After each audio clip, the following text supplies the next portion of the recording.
And we're live with the pre-show of today's Security Plus study group. In about 10 minutes, we'll be getting started with the main part of the study group. This is our pre-show where I get to say hi to everybody who's over there in the chat. Hope everybody's doing well in the chat room. I'm also making sure our recordings are going. They are right down here. I can see on my bottom right, little Cylon we have going back and forth tells me that we are indeed recording. Also checking all of my cameras, which are working. This hasn't always been the case this month. Now it's working. Hello, chat room. Hope everybody's doing well. Settle in. We're going to do all Security Plus questions today. The first hour is me asking you questions. The second hour is you asking me questions. So we can do that. In fact, I should probably put up on the lower third. There's the link that you can use for both of those. ProfessorMesser.com/QA will get you to answering questions. Right now, we do have a question up that's a map of the world, and you can put your digital pin in our virtual pin cushion, or vice versa, I guess. And then we have all questions that you could submit for the second hour.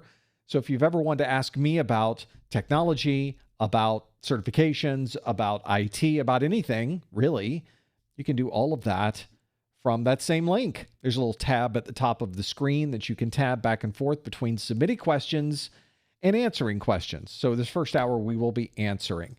This session is usually our first hour is you answering questions. The second hour is me answering questions. That's 2 hours. Generally is where we go with that. Sometimes it's a little more. Occasionally it's not quite as long when I have a hard stop. Sometimes life gets in the way and I have to get to whatever the next craziness is that I'm working on. But today we're good. Today I can go all the way until 2 o'clock Eastern time. Right now we are just prior to 12 o'clock, 11:52 a.m. So anti-meridian. We will be working through until 2 o'clock today, probably most likely, or just after. Somewhere in there. You'll be able to see it. We can get there. Hope everybody's doing well. It is going to be a great session. I have all new questions for you, of course, in this first hour. So we'll be able to get through all of that. Folks checking in from all over. I'm looking at the chat right now. Thanks for being here. If you'd like to join us in that chat, this is not my normal Discord chat over on my website. This is the YouTube chat that you can find at ProfessorMesser.com/live or directly on the YouTube channel. Either way, it's the same chat. You're not missing anything, depending on where you happen to be. In fact, it doesn't matter where you happen to be. Both of those are perfect places to go to answer and indeed ask any of these questions. So I am getting everything together here. Folks are checking in from all over. We have folks in Louisiana checking in from the Bayou. We've got folks in Portugal. Thanks for being here. Thanks for checking in. So it's in the afternoon, starting to be the evening there. So hopefully this is a good time. I know over in the West Coast U.S., it's a little early. It's a tad bit early. We're 3 hours off of California. So looking at noon, obviously that's 9 o'clock over in California time. So it really doesn't matter which time I pick. Someone is always not in exactly the right time zone. But this is always good on a replay too. You can always watch it after the fact and still get all of those questions in, which is kind of fun.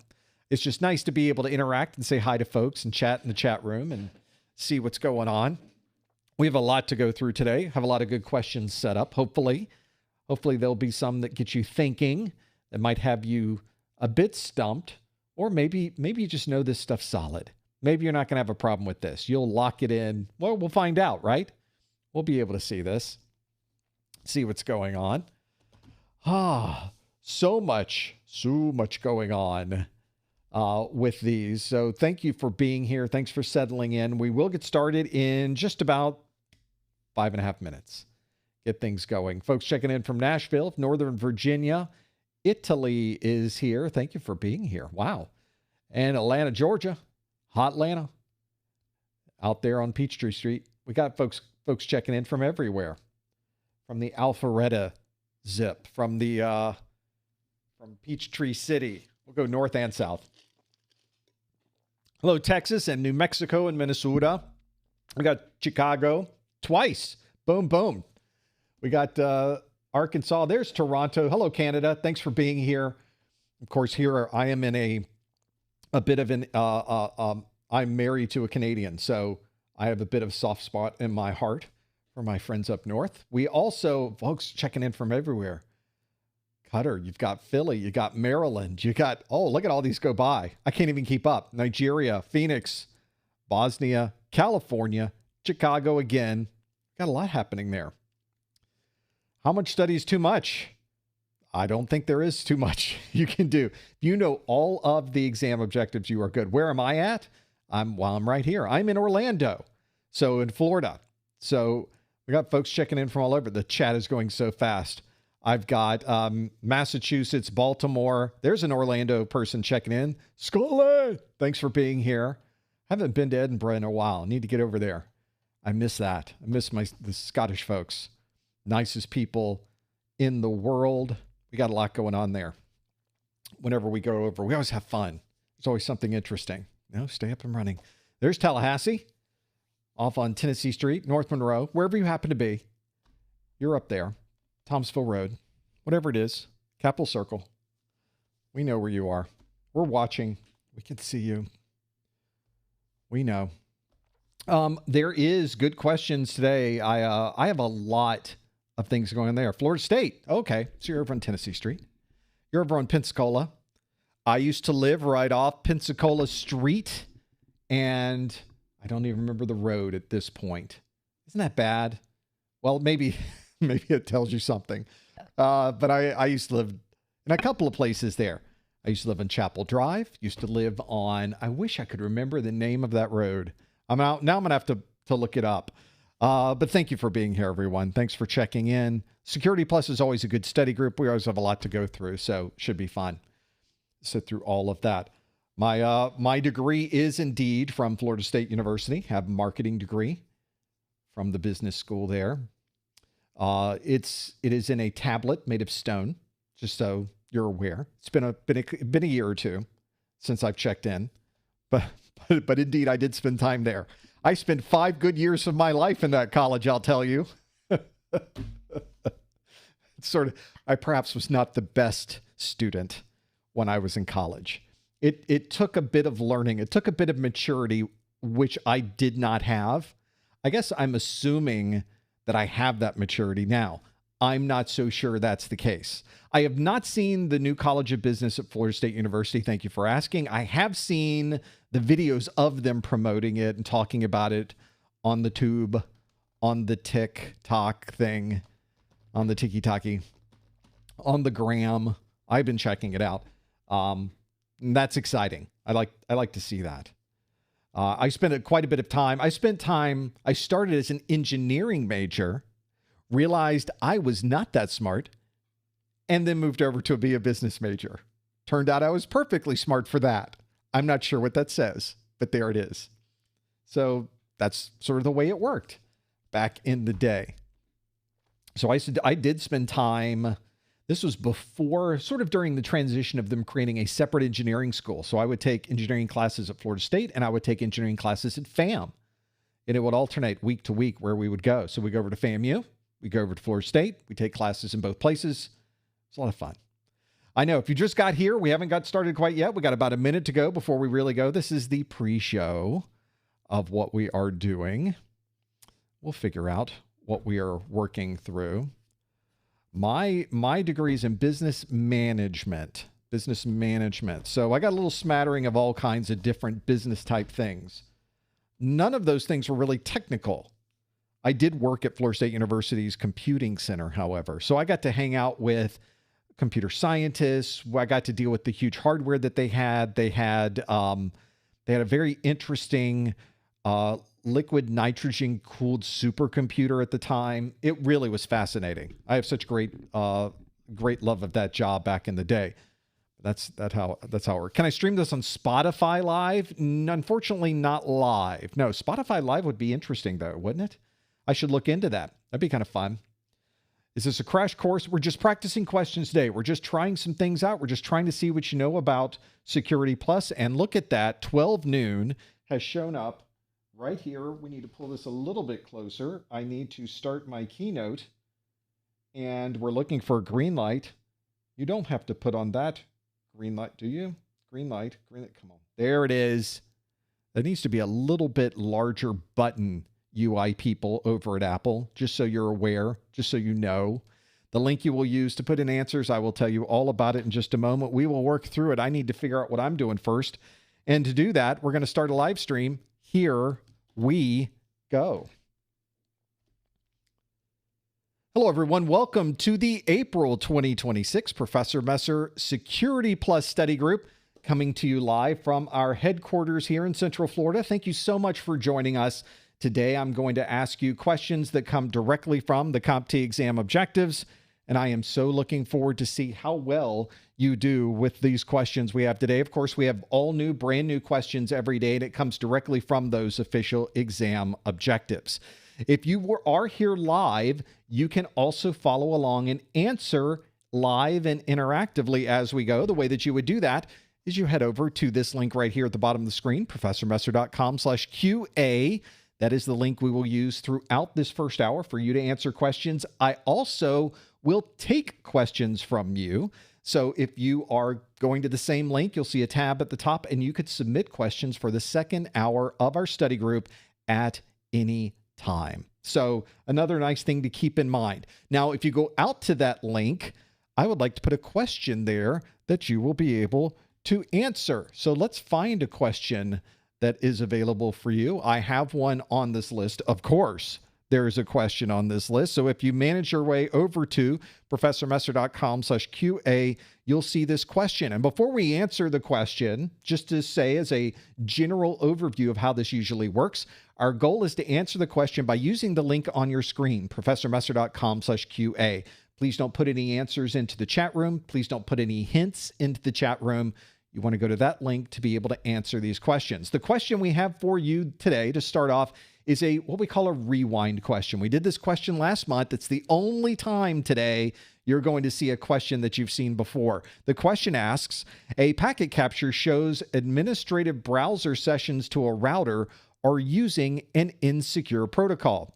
Which protocol should be implemented to ensure these remote sessions are encrypted and secure? Would that be SSH, IMAP-S, WPA3, HTTPS, or SFTP?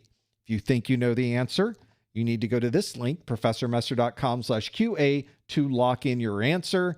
We're going to come back to this question in just a moment to see how well you either remember this one or how well you have done knowing this one. We'll find out in just a moment. So stand by and we will come right back to that. Thank you so much for joining us. We do one of these study groups for Security Plus every month. We also do A+ study groups, Network Plus study group. There's always some type of live event going on. And if you'd like to know when the next live event is going to be, go to professormesser.com/calendar. There's also a calendar link in the main menu of the Professor Messer website.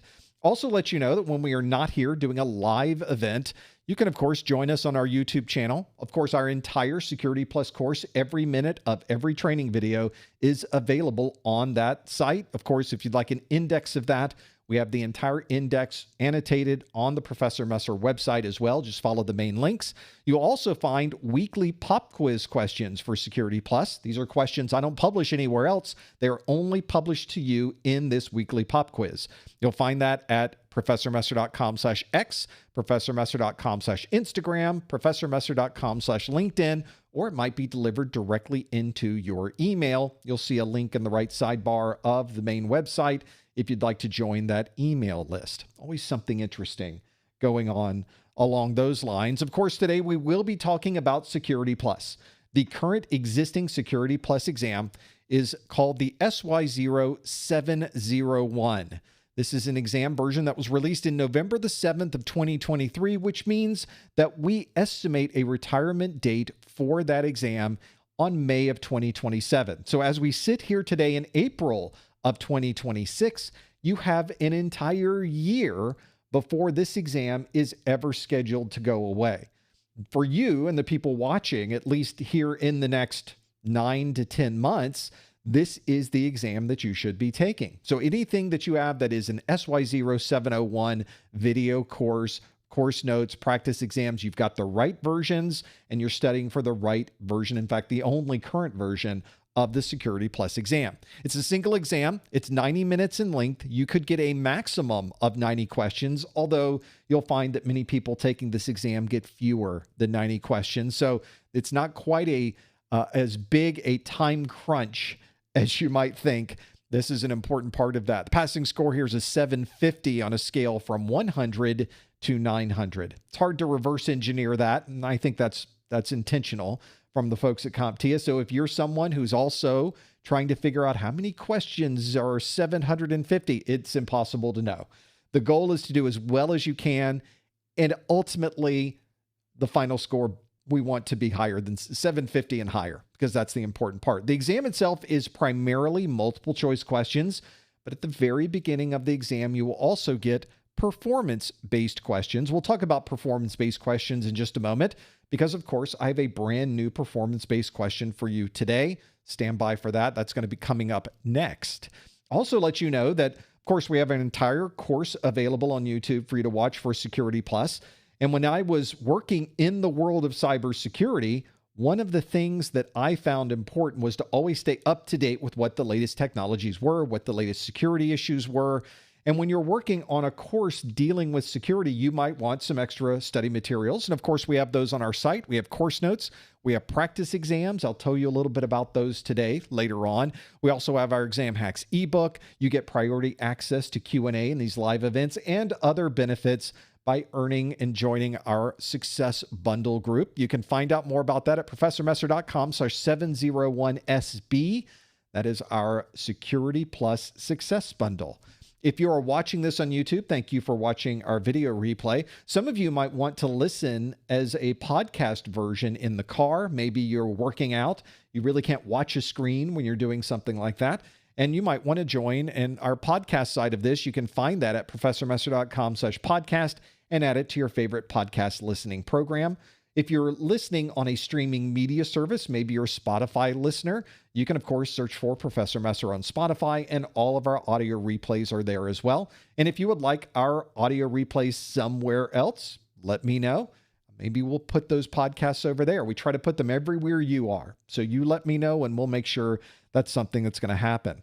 Also, about a day after we're done, you will find that the YouTube video description for Security Plus, everything in that YouTube video description will suddenly have a timestamp.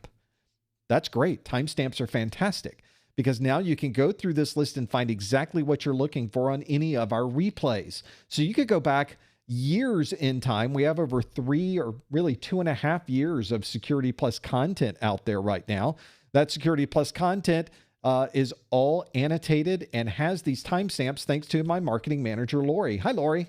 She is going through and making sure that you're able to find this information as quickly as possible. If this is something you like, be sure to give Lori a heart in the chat room, please. Let her know that that's something that is useful as well. She's probably watching this chat go by probably at 2x speed to quickly get through all of these as she goes through. But that's a nice feature in the YouTube video description, something you might want to look at as well. We also, when I'm not here live, have our 24/7 Discord chat. I guess yesterday it was slightly less than 24. They seemed to have some challenges yesterday. They fixed all their technical issues, though. It's now back to 24/7. The chat's available for folks. In fact, you can create your own study room on our Discord at a click, manage all of the comings and goings. You can lock it down. You can invite your friends in. You can have it public and have everybody join and study with other people who are also studying for their A+, their Network Plus, Security Plus, and other certifications as well. That's on our Discord. You should join as well. It's at professormesser.com/discord. Eventually, you will want to take your Security Plus exam. Unfortunately, CompTIA charges for something like that, but that's one of the parts of earning one of these industry certifications. It would be nice to save a little bit of money, so you could certainly go out to the CompTIA website and pay full price, or you could go to professormesser.com/vouchers and get your voucher at a discounted price. It's exactly the same voucher that's over on the CompTIA website. There is no difference. I am a platinum CompTIA partner. There aren't a lot of those in the world, and they allow us to offer these vouchers to you at a discount. Go to professormesser.com/vouchers for more. Not only do you get your voucher along with this, not only is it discounted from what you would find on the CompTIA website, but you can also get a copy of my Exam Hacks ebook included with this for free. In fact, we don't sell our Exam Hacks ebook. The only way you can get this ebook is either with the purchase of a voucher or the purchase of one of our success bundles. So this is something that might be useful as we're going through this. I think that's something you might want to consider as well. I noticed, by the way, in the chat room, people are asking, is this live? Well, if it wasn't live, would I be able to say it was live? Probably would, right? So you'll have to deal with the fact that look in the upper corner of this image, you will see indeed it is live. I am here on a Wednesday at 12:10 a.m. or 12:10 p.m. Eastern Time, 12:10 and 47 seconds. Let's go back to the question we asked earlier. Packet capture shows administrative browser sessions to a router are using an insecure protocol. Which protocol should be implemented to ensure these sessions are encrypted and secure? Which would it be? Would it be SSH, IMAP-S, WPA3, HTTPS, or SFTP? We're going to close our poll, and we got a great number here. In fact, I believe this is a larger number than we got last month, which means maybe we remembered this one. Maybe we're learning it, or maybe you're just smart. We really got this down to a science. Indeed, 65% of you say the answer is HTTPS. That is exactly the answer. Notice that this question, and CompTIA is really good at this, they very commonly ask questions that don't directly move you to the answer. They want you to figure out what the question is really asking, and then from there determine what the best answer happens to be. So you have to read through all of this to know that we're talking about administrative browser sessions. And if you see the word browser there, you should naturally know that most likely if they are accessing a device and using a web-based front end, they would certainly use a browser. Browsers very commonly use HTTP as an insecure version of that protocol. In this case, that's exactly what's happening. So to be able to have a secure version of HTTP, well, as you can already tell, the answer is HTTPS.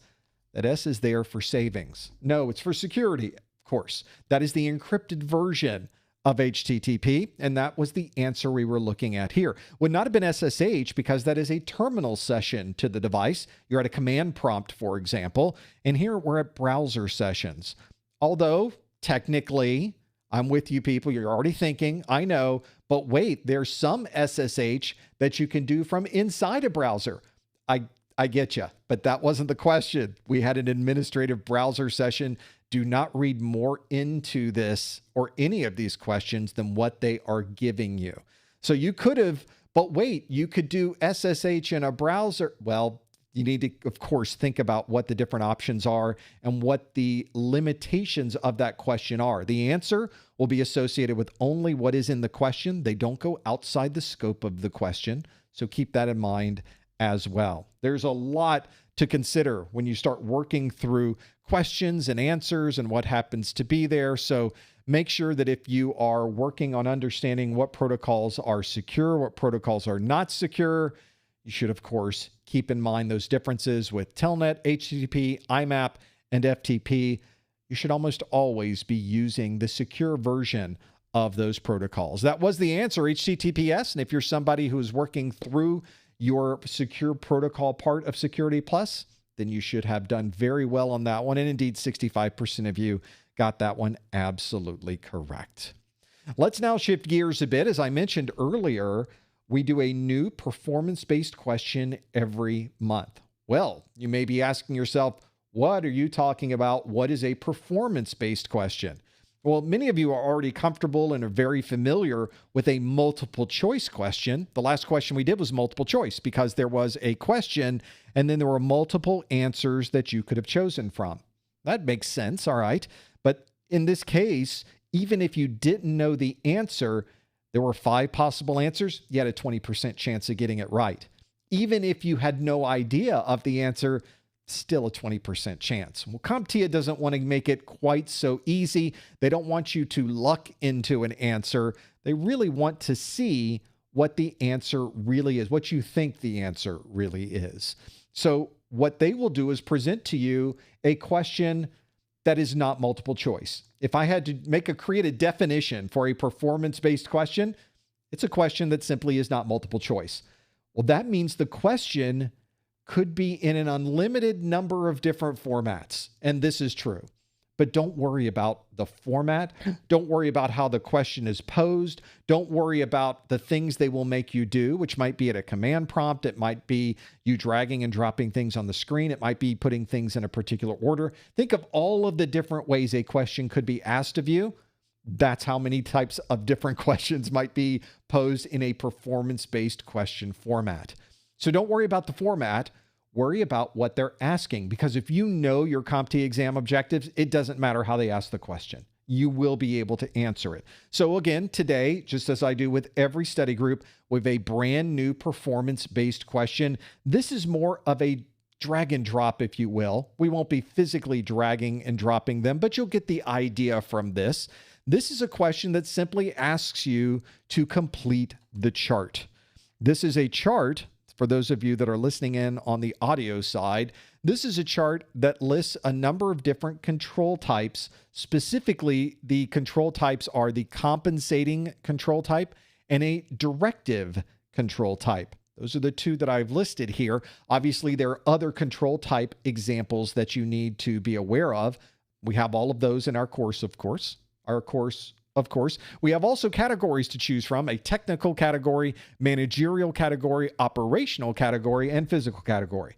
So I want you to drag and drop, or at least put into place on the right side. I have a number of different controls, security controls. They are a power generator, separation of duties, block instead of patch, require multiple security staff, a sign that says employees only. We have a security policy training, we have file storage policies, and we have compliance policies. I want you to put those different security controls in the appropriate block for these compensating control types and directive control types in the categories of technical, managerial, operational, and physical. Okay, so if you have watched one of our very first videos of our Security Plus course, we go through every single one of these control types so you can really understand what they are, and we show you what those differences are between all of those different categories. So make sure if you're looking at this question, you're thinking, I'm not quite sure what he's asking here. If that's the case, then make sure you have a look at that video. We'll give you more information on that video in just a moment, so you'll know exactly where we're pulling this from. This is from section, I think it's 1.1. I think it's the very first main video of the course is on control types, which I thought was an interesting place to start for the Security Plus. I'm not sure it's done that way or will be done that way in future versions. We'll have to find out. But again, it really doesn't matter where it's put in the list of things. We still need to know about it. Make sure you know. Now, if you know the answer, make sure you go out to the website and put that answer in at any time. Follow the link on your screen, professormesser.com/QA, to answer the question. As always, of course, please no answers in the chat room. Please no hints in the chat room. We will be able to know what these really are. Another question that came up in the chat room, and rightly so, was that there's 8 different possible options here. There are 8 different drag and drop selections for this. So it's a 1-to-1. You don't always get that on the exam, by the way. This 1-to-1 that's there gives us a chance to maybe put everything where they should be. But occasionally we might get one mixed up. We might switch 2 of them. So you might only get 6 of these right.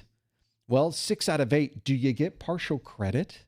CompTIA has listed in a frequently asked questions file on their website. They have an article of frequently asked questions for these performance-based questions where they have definitively answered this question. They have said that they might provide some type of optional, separate, partial credit, maybe. Sometimes, sort of. It wasn't really a very strong answer. I guess we could take away that the potential is there to get some type of partial credit, but they will not guarantee that you get partial credit. In fact, a question like this might lend itself to partial credit, but it's really up to CompTIA to determine if you really get partial credit or not. Ultimately, you will not know if you get partial credit or not, because there is no way to reverse engineer all of the grading methods that are used. So you'll never know if you get a question right. You'll never know if you get a question wrong. You'll never know if you get partial credit. You'll never know if you get full credit. See how easy it is? Not knowing is sometimes better, isn't it? Maybe not. But in this particular case, you will never know. You'll be able to tell. If you'd like to submit this question, you can do it at any time. Maybe just put A and what the answer is, B and what the answer is, C and what the answer is. I didn't really match up numbers associated with the questions on the side, mostly because I had very little room left when I started typing all these things in. We will go through each one of these, though, and I think now would be a good time. A number of you have submitted your answers already. So let's go through the process of understanding what these differences are and what the answers might be. So let's start with completing this chart. We have a series of categories that we will go through, and we will look at the control type examples for a compensating control and a directive control. And let's start with a technical category. So in a technical category, we want a compensating control for a technical category. Technical categories mean we're using technology to provide the security for this. So if we are compensating, that means that we are perhaps not fixing the problem, but we are compensating for the security issue. This happens all the time when you get a zero-day. A zero-day vulnerability means that you have some type of application or service that is susceptible to attack. And with a 0-day, very commonly, there's no patch available. So how do you protect yourself? You know there's a vulnerability. The attackers are taking advantage of this vulnerability out in the world, in the wild, as we like to say. And then now we don't have a patch. What do? We may be able to block this traffic at the firewall, even though we don't have a patch. That would prevent anybody from attacking the device, certainly. And it also allows us a little bit of time to wait for the patch to arrive. We can then test the patch in our lab. We can confirm the patch is going to work. We might even put it into our change control. Maybe it gets an urgent change control update, and then we can finally patch it. So sometimes compensating for the problem, especially a technical compensation, might be a little bit more secure than simply waiting days or even weeks for a patch to arrive. A directive control type, the technical side, is to have file storage policies. Directive control types have a more of a policy perspective to them. They are directing you as to what you should be doing. So what do? A file storage has some type of policy associated with it. Maybe we set up read-only for this file storage. Maybe only certain groups have access to a file storage. Those are certainly great ways to do it. So file storage policy, another great place to go for a directive control type example, which is also technical. Next, we have managerial category. As this name implies, a managerial category is one that has a policy set by a manager or a security control that is controlled by management of the company.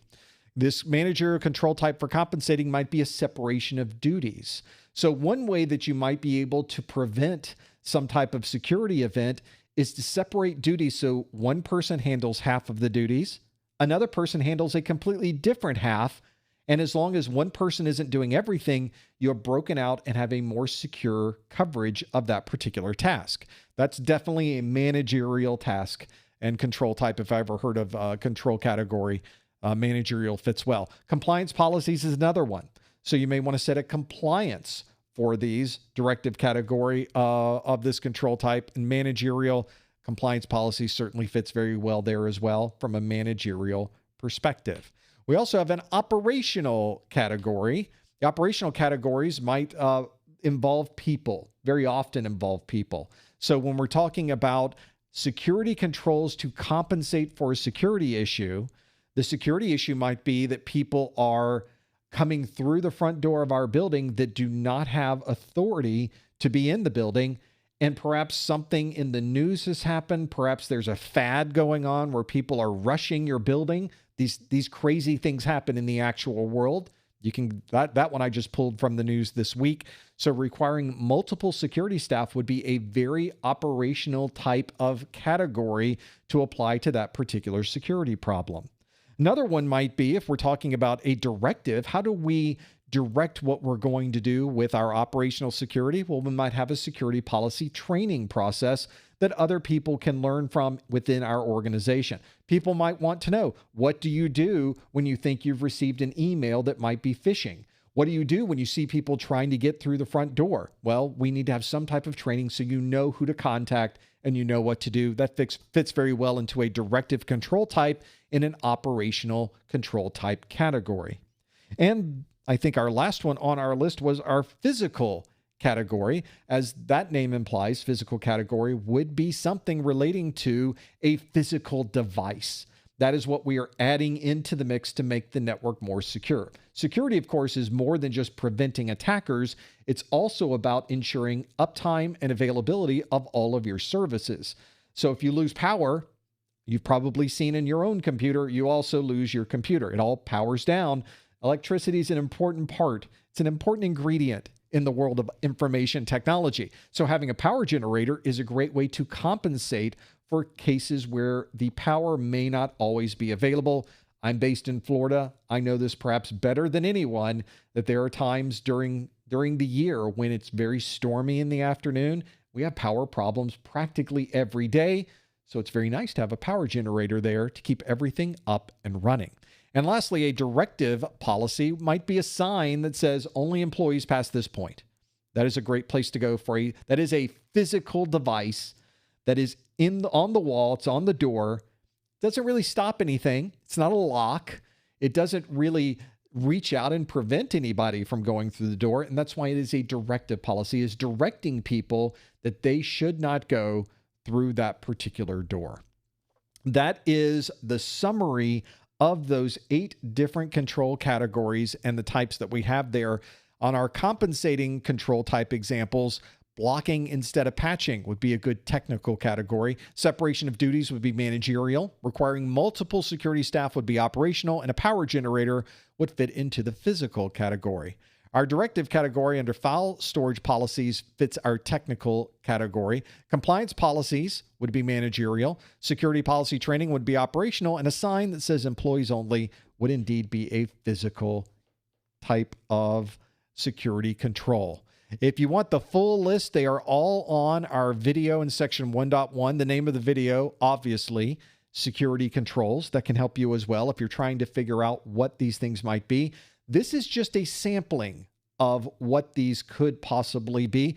You should be able in your mind to also think of an alternate for each one of these, because we're not memorizing this chart. We're memorizing what this chart represents. We need to understand preventive, deterrent, detective, corrective, compensating, and directive. Make sure you know all of those across. That might be something that will be important when you get to your exam, because they might not offer you the same 8 choices I gave you. It might be 8 different things. So you need to be able to think about and move very quickly through these to put the right control type in the right category box. There you go. There is your performance-based question of the month. Hopefully you did very well on control types. And if you don't recognize these, or you're not as strong as you thought you should be with these, make sure you check out the video. That would be a great place to go before taking your exam. Now that we've done a performance-based question, let's shift our gears back to a multiple choice question, something everybody is comfortable with. I think this question asks, an organization requires isolation for its primary research database to prevent any possibility of remote exploitation from the internet. Which of the following technologies would be the best fit for this requirement? Would it be a VPN tunnel, trunking, air gap, port security, or NGFW? We've got some options to choose from. If you think you know the answer, please do not answer in the chat room. Instead, use the link on your screen. Go to professormesser.com/QA to lock in your answer to see what you think of this. Someone was asking earlier if the questions that you're seeing here are the same questions from my weekly pop quiz questions, or are they the same questions from my practice exams book? You've probably seen this. We'll talk more about my practice exams book in a bit. No, these are all new questions. I write brand new questions every month for our study groups, so you can go back 3 years with our Security Plus 701 study groups. And in that 3 years, you will get new questions every month. So another one of those study tools that maybe you didn't even know was available. They're all available for replay on my YouTube channel. It's a great place to go. And of course, if you get my practice exams book, every single one of the questions in here will also be unique. You haven't seen these questions anywhere either, at least not directly anywhere on that list. Of course, we're covering the same topics that come directly from your official CompTIA exam objectives. A lot of people getting their answer in on this one. Let's see how you did with this question. An organization requires isolation for its primary research database to prevent any possibility of remote exploitation from the internet. Emphasis was intentional. Which of the following technologies would be the best fit for this requirement? Would it be a VPN tunnel, trunking, an air gap, port security, or NGFW? Let's see what you chose in this list. This should be a good one to see how you do with these questions. We'll close our poll, and 54% of you say the answer is air gap. A good number. There's also very good numbers here. 27% of you say the answer is VPN tunnel. Then we have also double digits. 11% just came in there as NGFW, another good thing to think about. And then we have single digits. 8% say port security and 1% say trunking. Hardly anybody said trunking for doing something like this. Well, in this particular case, this question was really asking about being able to isolate and prevent not just most possibilities from what we are doing. It really was talking about any possibility of remote exploitation from the internet. And if that's the case, then obviously that means the 54% of you that said air gap got the answer absolutely correct. This is a topic that came from the section 3.1 of the official exam objectives. And the video that we have about this topic is the network infrastructure concepts video. Physical isolation is something that it seems obvious, but we don't do a lot of this in the enterprise. It really is something you see most often with very specific use cases. And that's because having physical isolation makes it very difficult to connect and communicate to or from that particular subnet. Well, obviously, that's exactly the case. That's where you want to be. You want to completely separate and segment these out onto separate networks. So you would have one switch in one rack, and then you would have a completely different switch in another rack. Maybe you're separating out different applications. Maybe you have an application that really has sensitive data, and you want to be sure there is no possible way at any time that someone from the internet could ever touch anything on that network. Well, you've got it over here. It's not connected to the network, so that's exactly why we do air gap. Notice we call it an air gap because there's a gap between these two through the air. That's exactly why it's there. There is not a wireless connection here. So granted, we think sometimes air gaps are gone. We have wireless connectivity. That's not what we would do. We are really looking to physically segment, physically separate these. Everybody go to their own room. I don't want to see you. I don't want to hear from you. I don't even want a way that you can communicate with me. Everybody is in their own world, and no one can ever talk into that world unless you follow some very specific internal steps to ever gain access to an air-gapped network. In some organizations, you have to physically go to that network to ever communicate or control or manage that network. You have no other way to communicate out to that network. It just makes perfect sense. So good example, if you want to learn more about segmentation and other infrastructure ideas, trunking, VPNs, and others, you can find it in that video, Network Infrastructure Concepts. The 54% of you that said air gap, absolutely correct. You're spot on. You're absolutely right. That's what we were looking for. Now, why would it not have been a VPN tunnel? VPN tunnels are certainly good for securely connecting between two devices or two networks, and that connectivity is all across the wire. So you've got some choices there that you could use. But in this case, we didn't want connectivity across the wire. Even if it was encrypted, we wanted isolation and we wanted no possibility of remote exploitation. Well, that means that we have to really segment this out. That means that we can't have a VPN tunnel.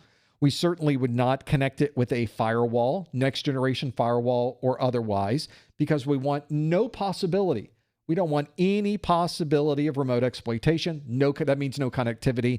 So a next generation firewall, as great as next generation firewalls are for protection, for control, for management, it's still connectivity. So we can't use that either. Trunking obviously out of the list. And port security is a security tool commonly seen on switches that can limit the number of devices connecting to a physical switch. Again, it's a connectivity control. We wanted no connectivity. The only answer here that makes any sense, the one that 54% of you chose, was air gap. You folks got that one absolutely correct. Let's do another one. You guys are doing great with these. Let's do another one. See if you know this one. This question asks, a researcher discovers a public database released by a company which includes details about its recent project risks. Which source of intelligence best describes this data source? Is this OSINT, vulnerability scanning, dark web, information sharing alliance, or proprietary intelligence? One of these is the right answer. Let's see if you know what the answer is by going to the link on your screen, professormesser.com/QA, and locking in your answer. Please no answers in the chat room. Please no hints in the chat room. See what you think the answer might be. A lot of answers coming in quickly. Whenever I see a lot of numbers really increasing very quickly, I think, oh, we know this one. Maybe we got this one down. Doesn't always work that way, but I think we do. I think maybe you know this one pretty well. All of these things on the screen, by the way, all of the questions, all of the answers, I try to pull directly from the exam objectives. So if you see a particular answer or a particular topic and you don't know exactly what the right answer is, or you're not familiar with that particular nomenclature, you're not familiar with what that term means, make a note of it. It's probably from the exam objectives, and you probably need to know it before you take your exam. So I try not to make things up in these live streams or the questions that I do, certainly not in my practice exams book. Everything in here is spot on, generally speaking. Very, very, very rarely do I try to put anything unusual or outside the scope of the exam. It certainly doesn't help us for study. I think studying the topics that we will be expected to know and putting all of those topics in these questions certainly help us, certainly a lot more than just adding in fake things that you've never heard of before or topics that aren't part of the exam. Let's see how you did with this one. A researcher discovers a public database released by a company which includes details about its recent project risks. Which source of intelligence best describes this data source? Is it OSINT, vulnerability scanning, dark web, information sharing alliance, or proprietary intelligence? Let's close the poll and see how we did. Big numbers again. 65% of you say OSINT. We have 17% that say information sharing alliance. 11% say it's proprietary intelligence. 4% say vulnerability scanning, and 2% say dark web. Well, in this particular case, the 65% of you that say OSINT, I think best describes this data source. But I'll tell you, and this does happen on the exam as well, I could think of ways that I could answer a different question and still technically be correct. There might be 3 or 4 answers to a question that could technically be correct. But remember, the question is not asking you about which one of these is technically correct. It's asking you which one of these best describes this data source. That's the real difference. And in this particular case, that odd word I keep saying, OSINT, is an abbreviation, obviously. It's a summary we're giving this, which is an open source intelligence. OSINT. It's actual intelligence because we're the ones doing it. OSINT is looking for information that is available on the open internet or through an open method. This is something that would allow us to find information about a company, about an application, about code, about anything using tools and resources that are available to effectively the public, to everyone. So having that open source view allows us, think of all the things we can find. Imagine if you've ever Googled yourself, then you know it finds a lot of information you didn't even know was out there. And maybe that's why I keep getting spam text messages to my phone, because they used open source intelligence to figure out what my mobile phone number was.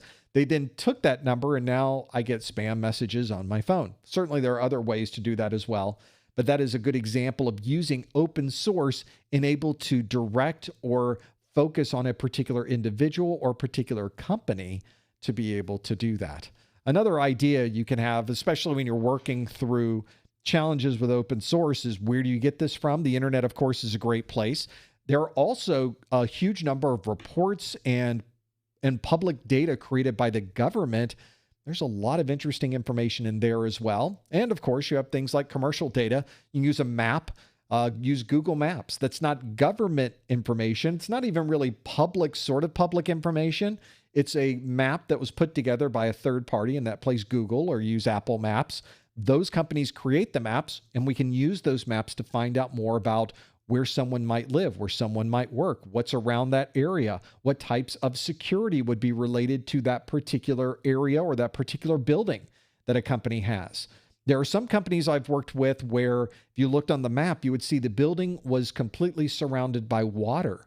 They effectively had a moat around their building. There's an actual data center in Florida like this, and you have to go over a little bridge and to be able to get into the parking lot.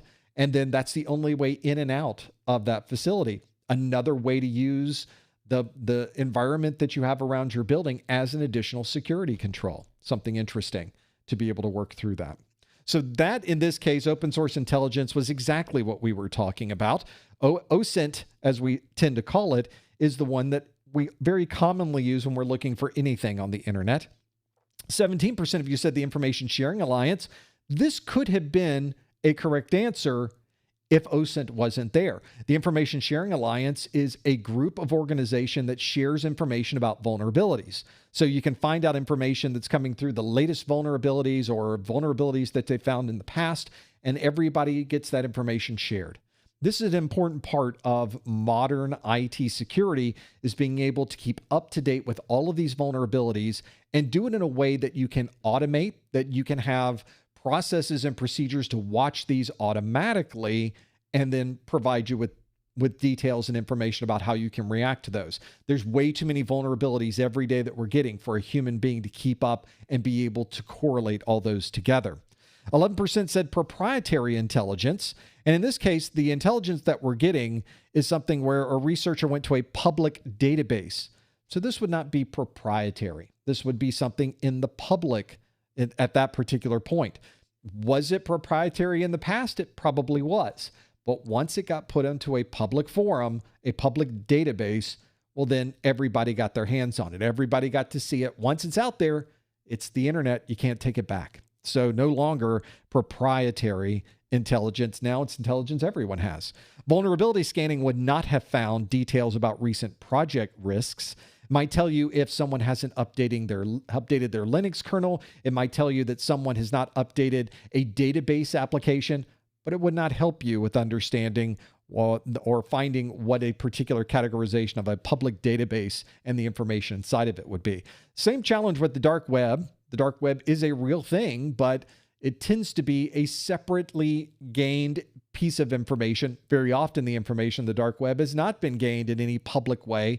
It's not something that would be open source, and finding a public database just out there implies that indeed we did not go down the road of the dark web to find any of those things. In this case, the only answer that would best describe this data source is indeed open source intelligent OSINT, and 65% of you got that one absolutely correct. People in the chat room were saying there's a lot of abbreviations in here. There's a lot of acronyms in this exam, and indeed there is. We do a lot of acronyms in IT. There's a lot in A+. There's a ton in Network Plus, and probably just as many in Security Plus. We do a very good job in our industry of creating acronyms and abbreviating these terms and calling it OSINT instead of open source intelligent. It gets to a point where you almost forget what the actual words are because you just use the abbreviation so often. Sort of the nature, I think, whenever any organization, any group uses abbreviations for something like that. But another thing to keep in mind, if you're having a challenge keeping track of where all those different abbreviations are, when you would use them, how they are used throughout your training. Of course, we have all of these abbreviations in our course, but what if we had a set of notes? Obviously, my course is 121 videos. It's a big course. Security Plus asks you to remember quite a bit of content. So with the abbreviations, maybe I didn't catch a few of those videos. Maybe I missed a couple. Maybe I just don't have time to go through all of them. I personally would like you to watch all the videos 4 or 5 times, just from a very selfish perspective, but you may not have that time.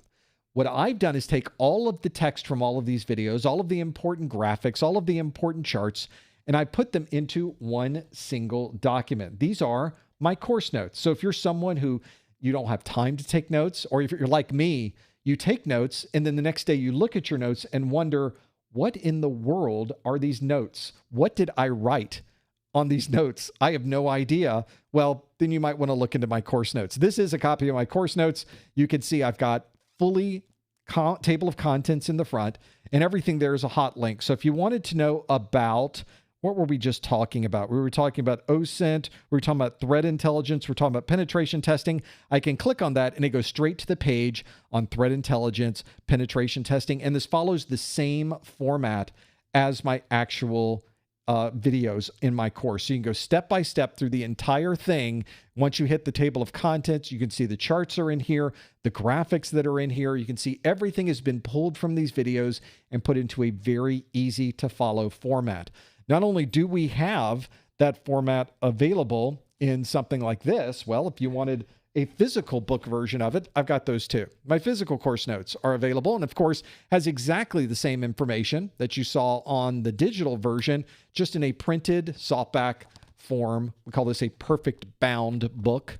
And of course, everything's in color. We do high quality here. Of course we do.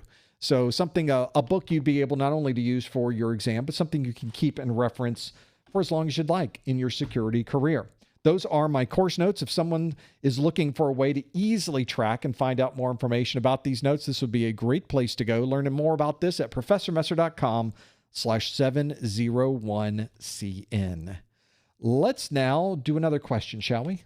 I think we should.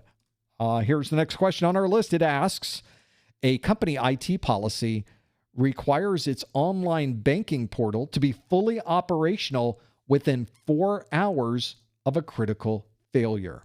Which of the following defines this maximum allowable duration for service restoration? Would it be MTBF, RPO, ARO, MTTR, or RTO?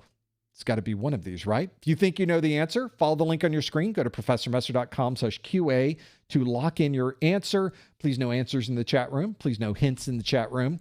We will get all the hints and all the answers in just a bit. Do not worry.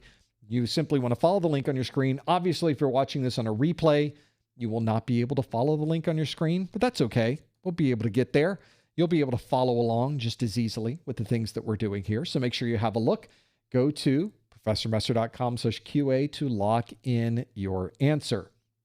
This is one of those questions that's asking about outages and how we handle outages and what the important metrics are around outages. So make sure you are familiar with all of these different, well, we're just talking about acronyms, weren't we? Perfect timing, because this question is nothing but acronyms. This Security Plus exam does this all the time. They just assume that you know what those acronyms are referring to, and they're not spelling anything out for you. They're simply asking you what you think the right answer is, and maybe you know what the right answer is. We'll have to figure out what this might be. Lock in your answer. A lot of answers, granted, not coming in quite as fast as it was previously. Now we can see the answers that are rolling in for a question like this. Obviously, a number of abbreviations to work through here, and one of the challenges with this question, I must admit, is most of these abbreviations are in the same realm. They refer to very similar things, but not exactly the same thing. So this is a good example of a question that really is not only presenting acronyms, but it's presenting it in the way that CompTIA tends to do on an actual exam. Just another way to kind of keep you focused. You will not get a question that asks you, what does MTBF stand for? That's something you just simply will not see on the exam. Most of the questions on these exams put you into a scenario and ask you to answer a question based on that scenario. This is a good example of that. Let's see how you did with this one. The question asks, and a company IT policy requires its online banking portal to be fully operational within 4 hours of a critical failure. Which of the following defines this maximum allowable duration for service restoration? Is it an MTBF, RPO, ARO, MTTR, or RTO? Well, let's find out first what you think the answer is. We'll close our poll. We're a little bit torn. We're going back and forth on this one. 45% of you say the answer is RTO. 41% of you say the answer is MTTR. We also have 7% that said MTBF, 7% that said RPO, and then nobody said ARO, 0% for ARO? Well, that was an interesting one, isn't it? Well, the answer that we were looking for, the one that is the answer to this question, is the recovery time objective. This is what we are looking for. So I tried to put a number of these different abbreviations in a single chart for you to reference. So RTO is a good example of this. It's amount of time that we are measuring. And if you are looking at a view of this, you can see there is as time goes from left to right in this particular example, we have an outage that has occurred in our timeline. So everything was working, everything was going great, we were doing fine, and then boom, we got an outage.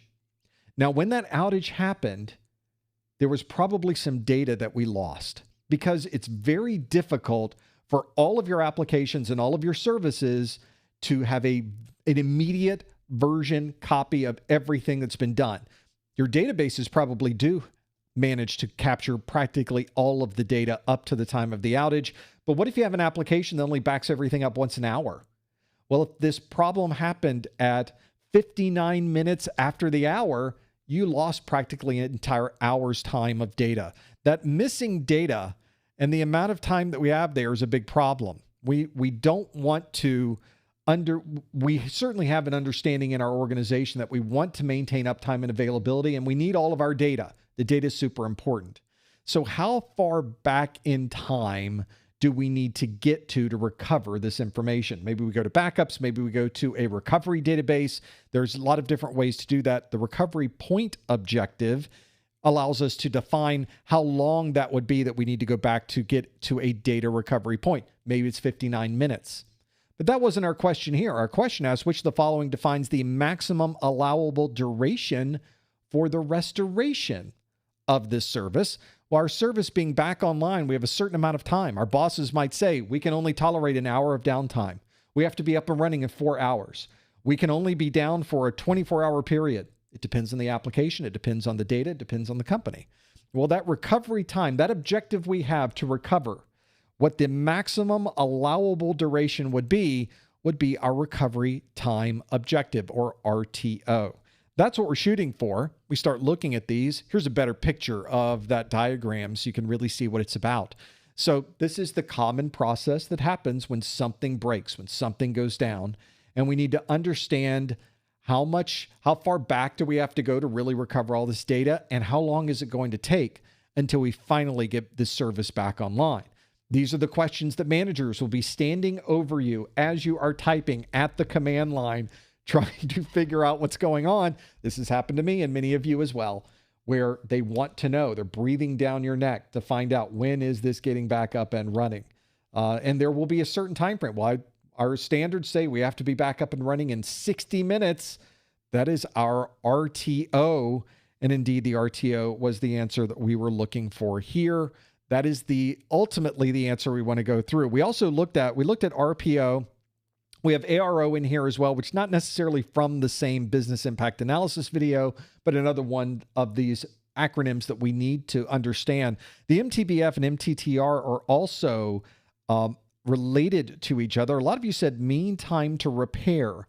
A mean time to repair describes how long until this repair is usually done. If we were going to buy a router and we were concerned that the router would fail, and they might say the fan might fail, our mean time to repair that would be a certain amount of time. But that doesn't describe the maximum allowable duration. That's more of a company-defined value, not something that's based on the technology that we're using. So in this case, a mean time to repair would not fit this particular scenario. Mean time between failures means how long is it going to be before a particular device or a particular component or a particular service fails. Means you can't repair it. It's something non-reparable. We are throwing out that device and we're replacing it with a brand new one every time it fails. Those types of pieces of equipment do exist, and the mean time between that failure rate would be the MTBF. Only 7% of you chose that one. In this case, RTO was the answer we were looking for, our recovery time objective. And you can see here that 45% of you got that one absolutely correct. If you're watching this video for continuing education unit credit, I would love to send you an email a digitally signed email that certifies that you were here for a 1-hour webinar category CEU. Absolutely free. Costs you nothing to send me the email. And interestingly enough, it really costs me nothing to send you back an email. So it's a win-win, I think. The way that you can earn this CEU and the way that CompTIA wants you to receive the CEU is through a certification from me. And that's what this email is. So for you to earn that email, you have to follow these steps. The steps themselves are part of the certification process itself. So make sure you follow the steps. Go to the Professor Messer website, click Contact Us. It's at the top of the site. It's also at the bottom of the site. Find out where it says Contact Us. Do a Control F. Find it in there. Command F for you folks that are running Mac OS. I'm with you. And then you can go through and look for Contact Us. It's going to bring up a form. Put in your name, your email address. In the subject line, please put the subject line that is something like April 2026 Security Plus, just so I know where this came from in the subject line. And in the body of the message, on a line by itself, put the super secret code words of the month, RTO, RPO, MTBF.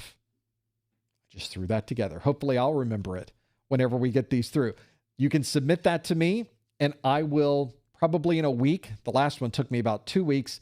I got them back to you to be able to work through all the details of this. I think that's another very good example of how you can easily obtain a CEU that you can apply towards renewal. I realize not everybody is using CEUs for renewal. Some of you may be using CertMaster CE or some other method, but this is just another option once you earn your certification. Obviously, if you haven't earned your Security Plus certification, nothing I said really matters because you can't use these CEUs until you are finally certified. So there is a timing issue associated with that. Doesn't matter. I'll send you back the signed email, whether you can use it or not. So you're good either way, I guess, when you think of it from that perspective. Maybe that's the place we should go to think about these. So again, to follow the proper procedure, go to the top or bottom of the Professor Messer website, click Contact Us. In the Contact Us link, put in your name, your email address. In the subject line, please put April 2026 Security Plus. And in the body of the message on a line by itself, put the super secret code words of the month, RTO, RPO, MTBF. Hopefully I did that the same way both times, right? Because I just do this on the fly. There's not a lot of work that goes into this. I don't pre-plan that. So hopefully I post-plan that properly. We'll see how it goes. We do have time, though, for more questions. So let's get another question in before I keep talking so much that we run out of time. This next question on our list is this one, and it asks, an executive has received an electronically signed contract and needs to be certain the sender cannot later claim that they never saw or signed the document. Which specific cryptographic property best describes this scenario?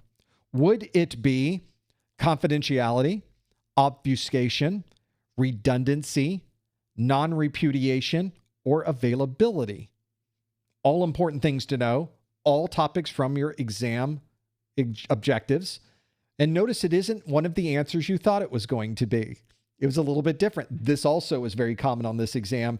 Very often, they do not ask us these questions in the way that we were expecting. So absolutely where you should be with this one. If you think you know the answer, please no answers in the chat room. Please no hints in the chat room. Instead, you want to go to the link on your screen, professormesser.com/QA, to lock in your answer. See if you happen to know what it is and what you think it is. Maybe you don't know what it is, but it is multiple choice. And when you get a multiple choice question where at least one of these needs to be answered, pick something. Do not leave a multiple choice question blank on your exam. One thing that we do know about the grading of these exams, or one thing that we really feel is important with the grading of these exams, is that you need to answer every multiple choice question. Pick something. You do not get penalized for answering a question wrong. They're not going to take points away from you for getting a question wrong, which means you've got nothing but upside. Just pick something because you could get it right. In this case, you have a 20% chance of getting it right. Free points. So don't just leave it blank because you don't know. Pick something, maybe flag the question so that you know you just chose something randomly, and you can go back to that question later if you happen to have time. Another one of those tips that might help you when you're in the exam itself. Have a look at that and see if you happen to know what you would choose for a question like this, even if you didn't know what the answer was. But you might know the answer on this one. Maybe I'm speaking out of turn. Maybe you already know the answers. You've already locked in what you think the answer is. Then we're just going to go with it. Check that one off your list. We'll go to the next question on the exam. So another one of those things. I tend to use that flag option quite a bit on my exam. When I finish my exams, my questions are generally, my flags might be half of the questions on the exam because I flag every question where I am not 100% sure. If I'm 99.9% sure of an answer, I still flag it. This creates a lot more work for me on the exam. So you have to work quickly if you do something like that. You might not have quite such a discerning view of the flag option. You might say, if I'm 50% good, we're going to keep going. But if I'm less than 50%, I'll flag it. So that's up to you. That's your own strategy. You figure out which one that happens to be. Let's see how you did with this one. The question asks, an executive has received an electronically signed contract and needs to be certain the sender cannot later claim they never saw or signed the document. What specific cryptographic property best describes this scenario? Would it be confidentiality, obfuscation, redundancy, non-repudiation, or availability? Well, I'd like to know this as well. So let's see what you answered on this one. We'll close our poll. Big one, 92% of you think the answer is non-repudiation. That's interesting, which means, of course, that all of our other answers are single digits. 3% say confidentiality, which I'm sure it is. It's on an electronically signed contract. So certainly there's confidentiality. Obfuscation. Well, I think most contracts are probably obfuscated. If you've ever read a contract, you may be thinking that might be up there, but only 2% of you chose that one. That might not be the right answer. Redundancy. Maybe there was more than one contract. Probably not the right answer. Only 1% of you chose that one. And then availability, only 1% of you chose availability. 92%, it's difficult to fight that number. And indeed, it would be impossible in this case to fight that number. That's exactly what we were talking about. Non-repudiation. That is the cryptographic function or the cryptographic feature or property that ensures that if we have said something, that we are really the one that said it. Not only we are really the one that said it, it's exactly what we said. So you can not only confirm, not only did they say it, we know they said it. We can go back to a specific person. This gives us a little bit of integrity. That helps a lot. The integrity part, really useful to be able to do this because we can really see that nothing was changed in the contract that we signed. Nothing was modified when they digitally signed this particular document. In this case, literally digitally signed the document, the contract. We really know that was the person that signed it. And we really know that what they signed has not been changed once we got it. Imagine that scenario. What if somebody signed a contract and in the process of emailing it back to you, somebody in the middle of the conversation grabbed the email, modified the contract, and then sent it to the person that it was originally going to? Well, that becomes a little bit more of a challenge. How can you prevent that from occurring? Because now we have effectively two contracts. One person thinks they signed one contract. One person thinks they signed a completely different contract or one with at least different terms inside of it. Well, you do that by digitally signing it, which means that we can lock in and confirm once the receiver gets that contract, they can perform a validation. And that validation will say, oh, this contract we received has been modified. It is not the same contract that person signed. And you know that somebody in the middle has modified this contract. Something didn't work quite properly. Something was changed between point A and point B. And that's exactly why we would have a digital signature, not only for the integrity part of it, which obviously was not one of the answers that we had here, but for the non-repudiation. The person who signed the contract is effectively can't say that they didn't, because now cryptographically we know they did. They're the only person with that private key. Therefore, they're the person who ultimately ended up signing this, and we now have cryptographic proof of that. All of these topics are important to consider for the exam. For example, we had 3% of you that said confidentiality. That's an aspect of security that describes keeping things private, keeping things away from others. Very commonly, we think of confidentiality as encryption. If you encrypt data, other people can't see the data. That would certainly keep it confidential. There's nothing in this particular question that talked about encryption or being able to hide things away where people couldn't see it. Confidentiality is an important part of that. Obfuscation, 2% of you chose that option. Obfuscation means that we're taking something that is really in front of us and we're sort of hiding it so that other people can't obviously see it. So for example, if you have one of those rocks, those fake rocks outside of your house or your apartment, and it's got your key inside of it, and you just put it in a stack of other rocks that are there, well, the key to your house is inside of that rock. And if somebody knew that, they could easily get inside of your house. But we have hidden the key in a way that would not make it obvious. And we refer to that as obfuscation. We have 1% of you that said redundancy. Redundancy doesn't quite fit into this scenario of cryptographic policies or cryptographic properties. Redundancy is an important consideration in the world of IT and the world of IT security. Security is often looked at as an organization that gets in the way of keeping the business running, because there is a balancing act between making data available and usable, but then also keeping that data safe. And it's sometimes a very blurry line between both of those. Sometimes security has to get in the way to make sure that other people don't gain access to this data. Keeping things running, keeping the services up and running is an important consideration for anyone in IT security.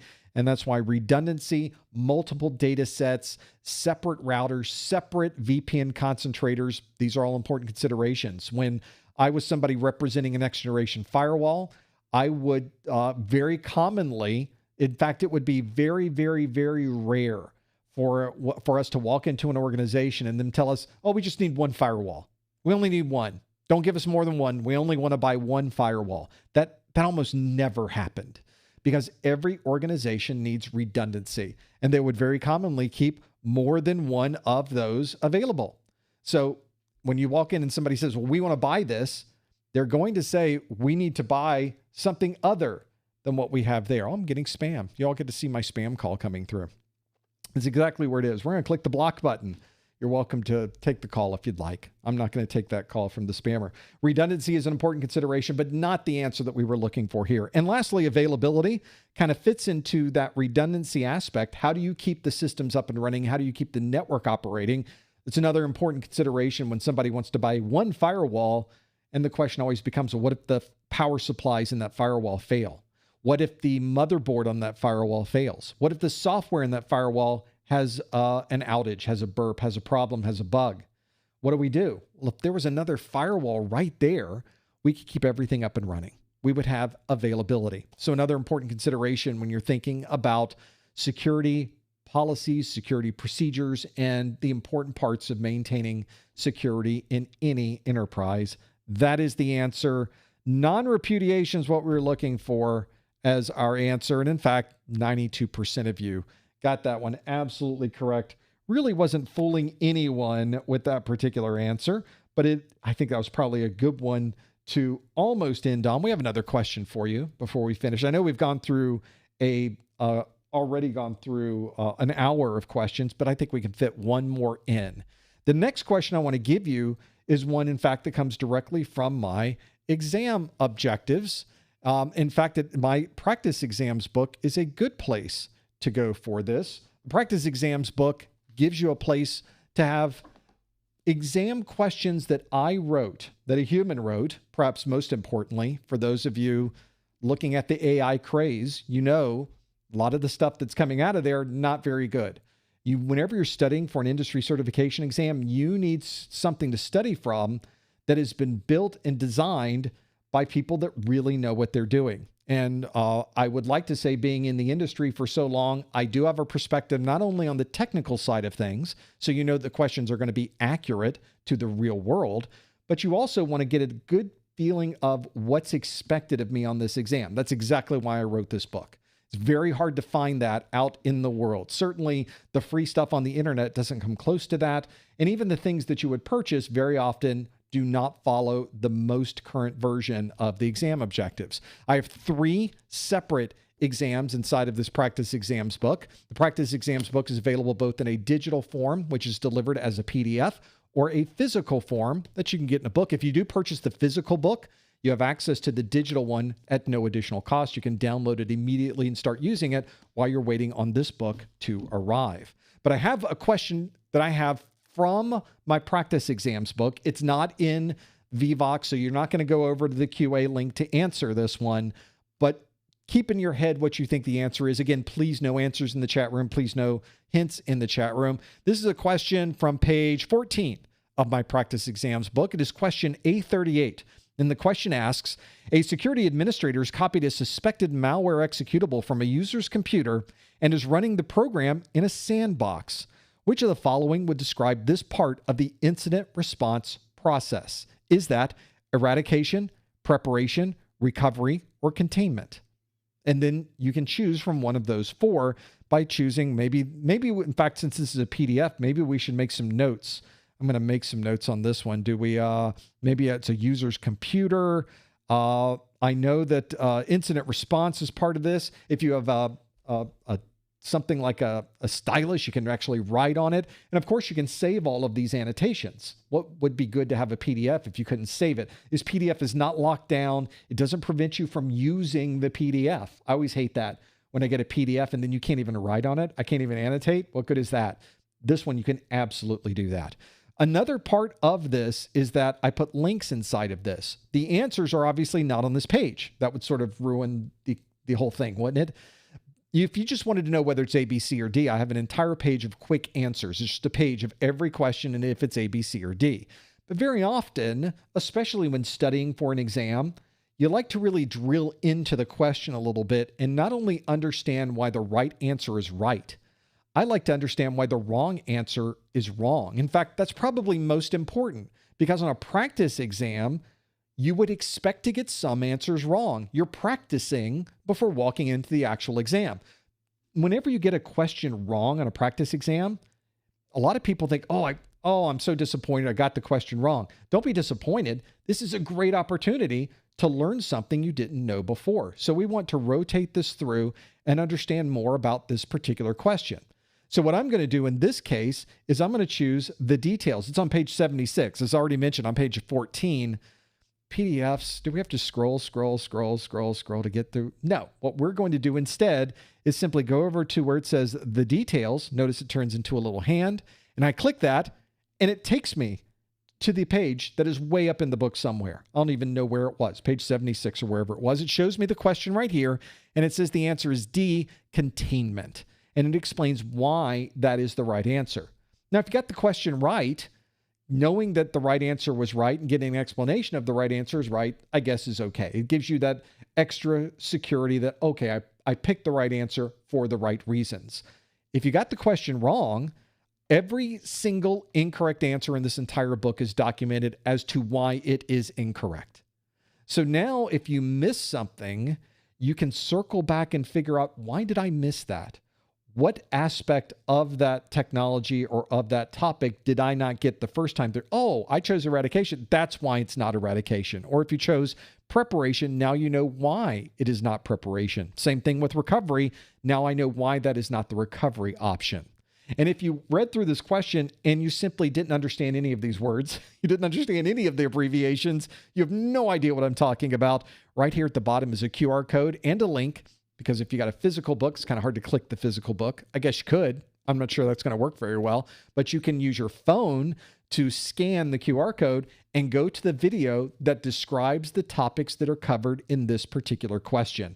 Sort of closing that loop of knowledge so that if you didn't get it the first time through, we're going to give you some reinforcements. You're going to understand why it was wrong. You can even watch the video that gives you even more information about this particular topic.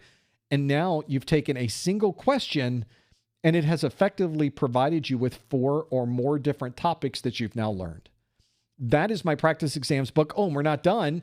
We need to go to the next question. Well, one thing you may not notice in your PDF reader is there's a back button in your PDF reader. Did you even know that? There it is. So if I click my back button, click, now we're back to where we started, and I can simply scroll down and go to the next question that's on my list. That is my practice exams book. That book is available on my website. You can go to professormesser.com/securitype, or simply choose the practice exams option from the main menu of the Security Plus menus on the Professor Messer website. It's also a great way to support things that we do here. And if you purchase the practice exams and the course notes at the same time, get a little bit of a discount. So it's always good to buy in bulk, so get a little bit of money off if you need both of those. Might be something to help you, and it certainly helps us here. Thank you so much for your ongoing support and your purchase of these study materials. It does help us create more live streams, create more study materials in the future. It's very motivating to me, so thank you so much for that motivation. Every question we did today comes directly from the CompTIA exam objectives. This is perhaps one of the most valuable study tools that you can get, and it's free. Let me repeat that. Your official CompTIA exam objectives is one of the best study materials you can get your hands on and costs you nothing. Go to professormesser.com/objectives. I give you instructions on where you can get this on the CompTIA website. I even put a little graphic. It's hard to find now on the CompTIA website. So I literally screenshotted and put arrows saying, click here to be able to download the exam objectives. Maybe they'll make that a little bit easier in the future. Everything you need to know for this exam is in these exam objectives.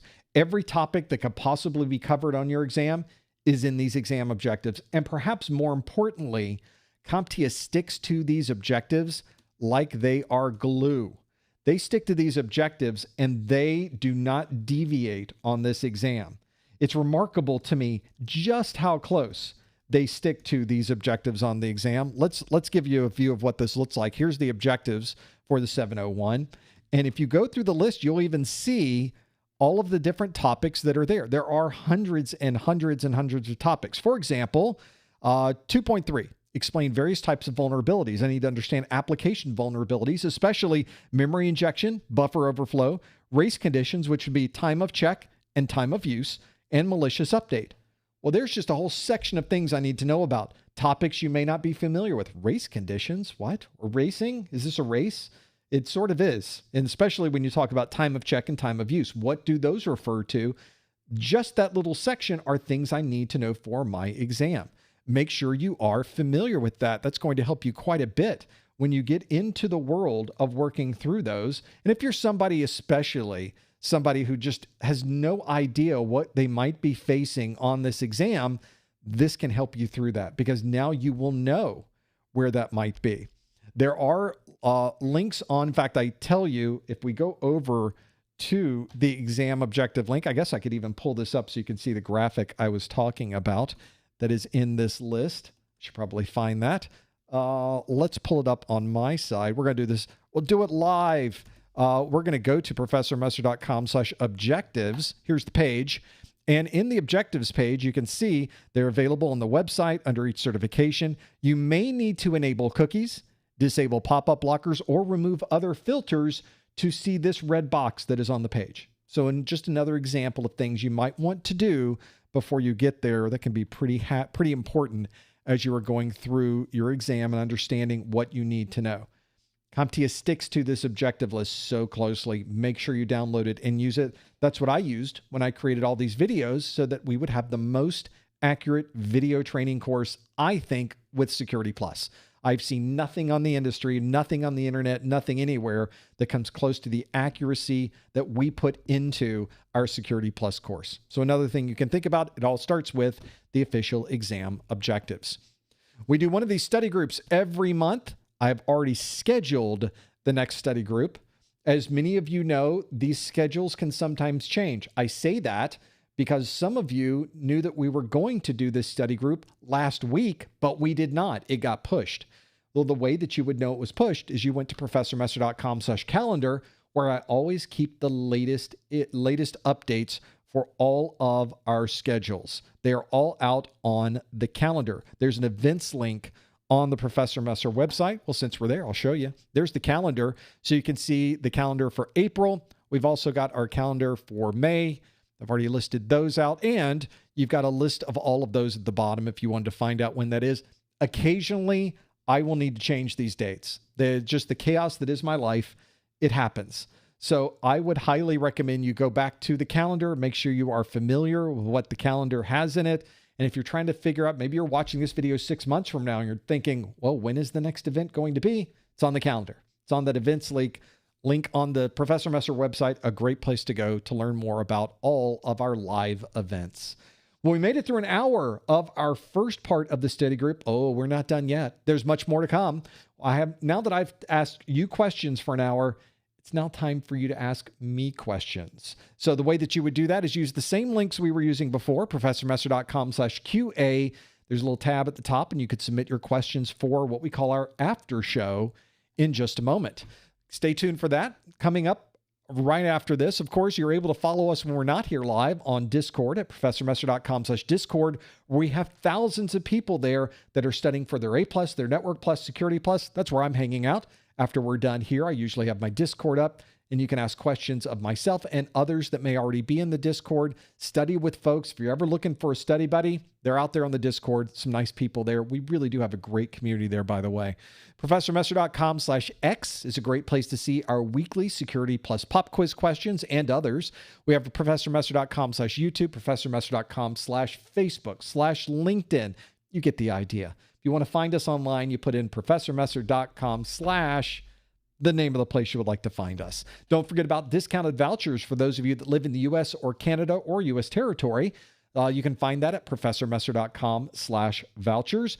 We got our course notes, our practice exams, and so much more on our website. If you'd like to be able to support what we do, it's a great way to support that and get some very good study materials that will prep you for your Security Plus exam, all available on the Professor Messer website.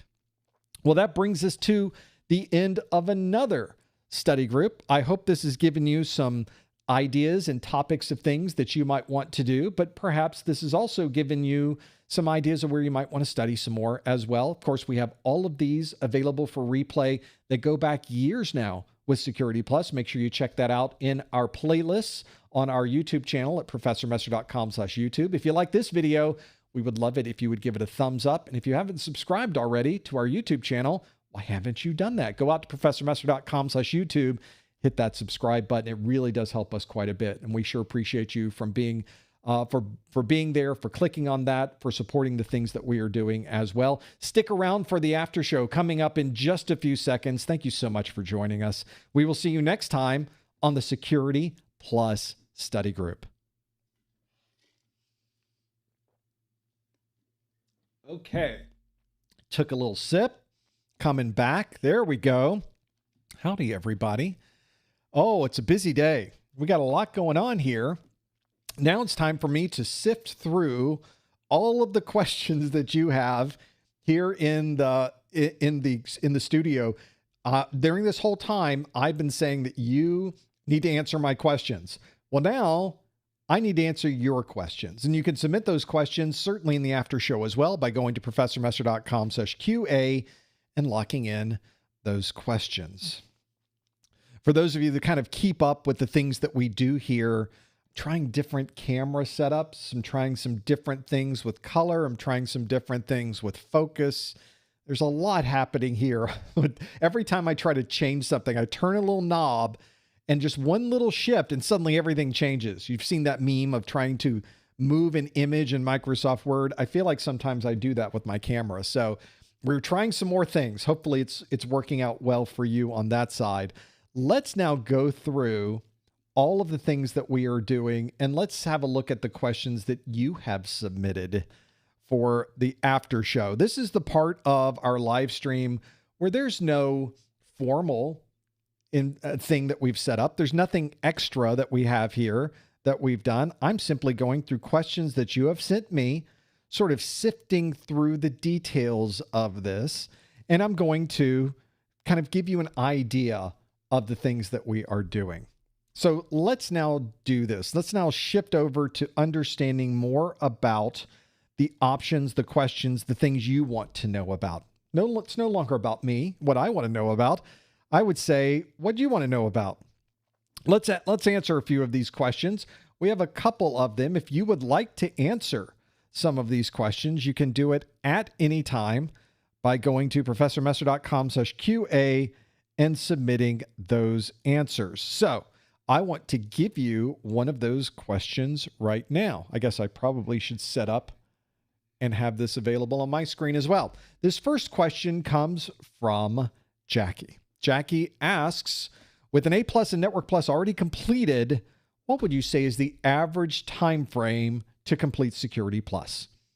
I'm noticing there's material that's been in the A+ and Network Plus exam. Indeed, there is, because Security Plus does incorporate a number of those topics. Jackie says, by the way, I passed Network Plus last week with your content.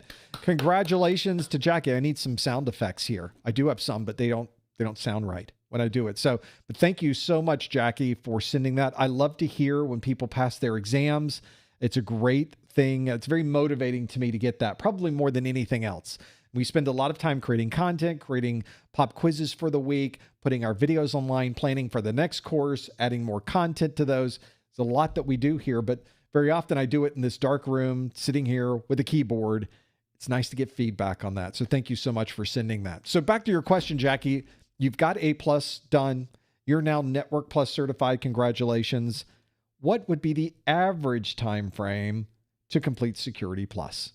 Security Plus is it's a big exam. It's not a little exam. There are thousands of topics associated with the Security Plus. If I had to bring up a number, I think I have my Security Plus documents in front of me. Oh, that's bright. Let's go to Security Plus Objectives. I think I counted for the Security Plus, the 701 exam. There are 662 objectives on this exam. That's a lot of topics. Now, obviously, not every topic has the same weight or the same difficulty level as every other topic, but just generally speaking, there are 660. If you went through and counted all those bullets in the exam objectives, it comes pretty close to 662. I have my own process of counting and what I think it is, but that's pretty close to what we're talking about. That's a lot of objectives. That's a ton. Generally speaking, what we find with Security Plus is it takes 2 to 3 months for someone who is kind of sort of just starting out into the world of IT security, and they really don't have their A+ or Network Plus yet, and maybe they have a lot of time available to study. 2 to 3 months tends to be a pretty good average. If it's someone like me, it takes me a long time to study. It takes me perhaps 6 months when I'm studying for an industry certification exam. And that's a number of different things that I do. From my study, I like to really understand a topic really, really, really well. So I'll read it in a book, I'll watch it in a video, I'll run a lab, and then I'll go through some practice questions. Those 4 things, as many of you know, are those 4 pillars I constantly talk about, what we call our WRAP method. We're watching a video, we're reading a book, we're applying what we've learned with labs, and then we're practicing with practice exam questions. That's how I like to do it. So it takes a little bit longer to get through this. I also combine on top of that a limited amount of time during the day to study. So other people might have 4 hours a day to study. I might have 45 minutes and then that's it. I'm off to the next thing. So obviously that's going to take me a little bit longer. But I would say on average, for the people that have been on our site, the people that have been studying our materials, the people that have been working through this, that is exactly the answer that we were looking for. That is the number one thing that we needed in this list. So of course, that is what we should be doing. That is the one we should really work through if we're trying to learn more about these topics, going to the exam objectives and really working through them. You could probably figure it out once you get through the first maybe 1 or 2 sections of the exam objectives. You'll know pretty well what the options are for you and what you need to be doing to be able to answer everything in this exam. You'll see, oh, well, this is going to be, I'll be through this very quickly. Or you might go through those first 2 sections and think, this might take a while. This might take a number of months. So you could always do your own evaluation once you start getting into it. Let's keep going through your questions that you have sent in this list. Next on our list is this one. Let's keep going through these. A lot of great questions coming in, by the way. Thank you for sending these in. There's a couple questions that have come through about next year's version of Security Plus. This is one from Jerome who says, Hey, Prof, are you still going to provide us with content on next year's new version of CompTIA Security Plus? This is way ahead of anything. As I mentioned, the current version of Security Plus will still be around at this time next year. So there's no conversions. Nothing's going away anytime soon. Do not worry. If you are studying for Security Plus right now, you are studying the right version. As we sit here in April 2026, the SY0-701, you still got a year before this thing goes away, which for most of us, plenty of time to study for this exam. But there will be, as CompTIA tends to do every 3 to 3.5 years, they tend to swap out older versions of their exam with an updated set of exam objectives. This updated set is not a complete rewrite, thankfully. For those of you that have studied these things before, this is not scrapping everything you've ever learned and starting over fresh. It tends to be a lot of the older content. They get rid of some of the really outdated topics that nobody really is too concerned about at the moment, and they add on new topics into the list.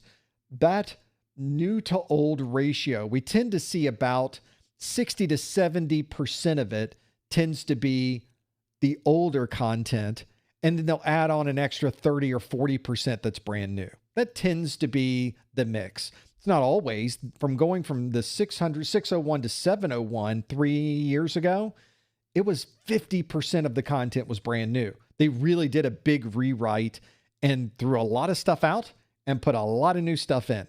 It happens all the time. But that also means you have to be very aware of which exam version you're taking.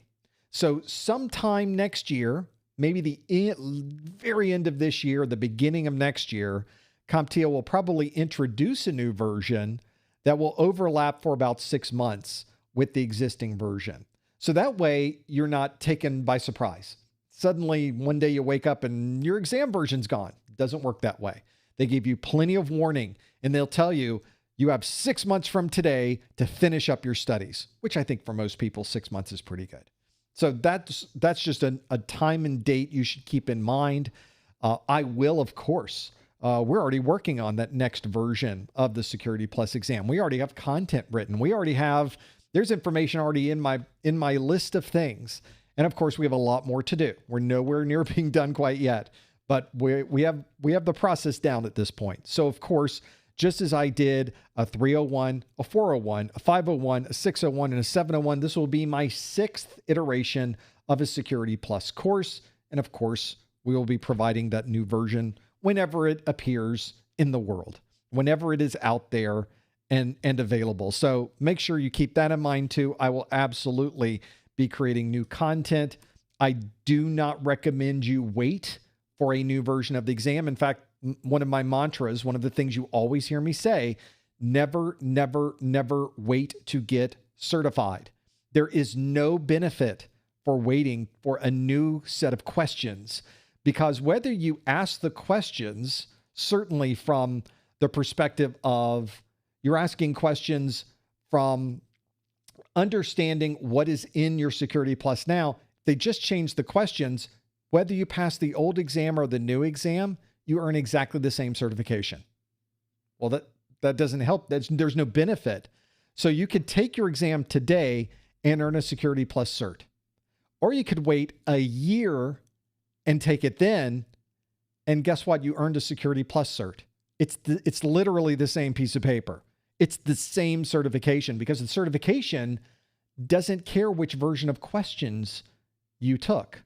In fact, if you think about it, if I did take the Security Plus exam back in the 301 version or the 401 version, if I take that exam, all I have to do is renew every 3 years, and I'm still Security Plus certified. I'm still up to date with my Security Plus certification. So if you pass your exam today, you are just as Security Plus certified as somebody who passed their exam 10 years ago. So why would you wait a year to get certified? That certification is valuable, but only if it's in your pocket, only if you've earned it. So make sure you earn that certification as quickly as possible so you can use it. Not only use the knowledge that you have learned by earning the certification, you can use it to get a better job, to get your first job. There's a lot of employers that want to see that certification.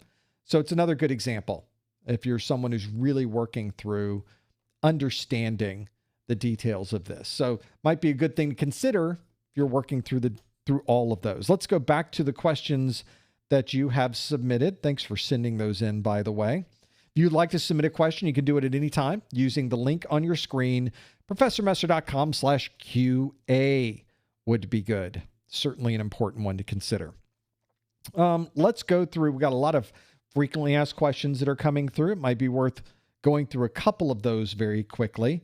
This is one that tends to come up, and I still don't know why this tends to come up. There must be a internet grouping of questions somewhere that are well outside the scope of the exam objectives. That's the only thing I can think of, because this one from Peyton asks, what ports are necessary to memorize?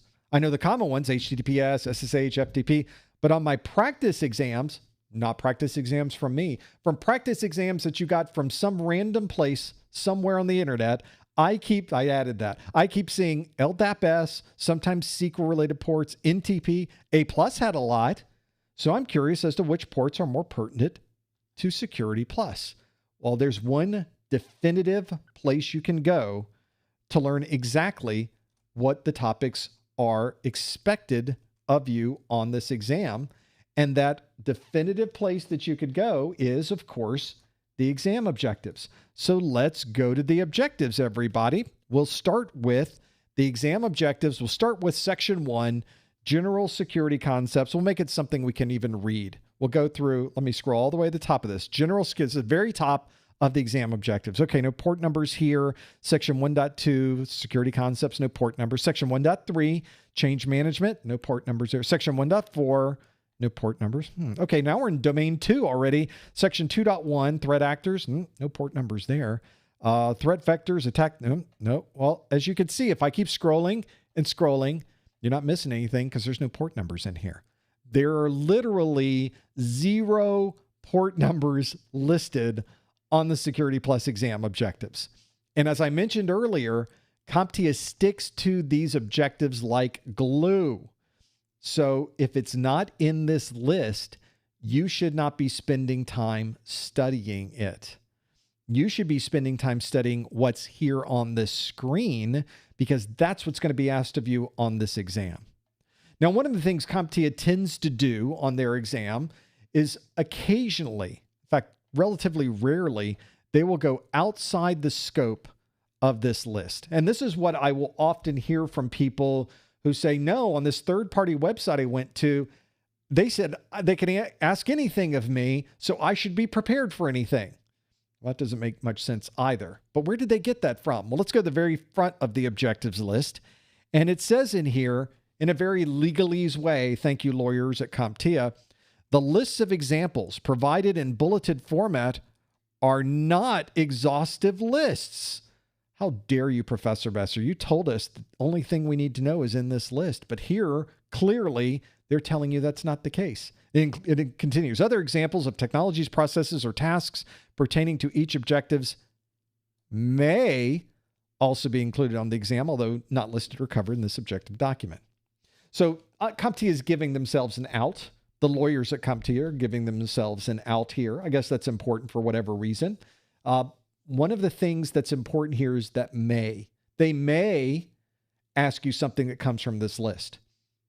Do they? They generally do not. They stick to this list so close that even though they told you they might ask you something else, they don't actually ask you something else. So that's why I tell you, stick to the objectives. You stick to the objectives, you will pass your exam. So imagine we look through these objective lists. We go through all of these bullets. We have learned over 600 objectives for this exam. Let's say they ask you one question, and that one question goes outside the scope of what happens to be here. It might be a question that doesn't actually count for any points. They may just be testing some things. They do that occasionally. Or maybe they did stick a question in there that had a topic that wasn't actually listed in here. Let's just say randomly that occurred on your exam. So you might get one question like that. Well, if you already know all of the other topics on the exam objectives, that doesn't matter. It's a rounding error. It has no effect on you passing this exam. As I mentioned before, if you stick to the objectives, You cover everything listed in these objectives. You spend all of your time, 100% of your studies on this set of objectives. There's no choice. You have to pass your exam. There's no other thing you could possibly do because you know it all at this point, and you've now stuck to exactly what CompTIA expects you to know. That's why they created the objectives to begin with. Why would they create a list of things to know if they didn't put on the list the things you should know?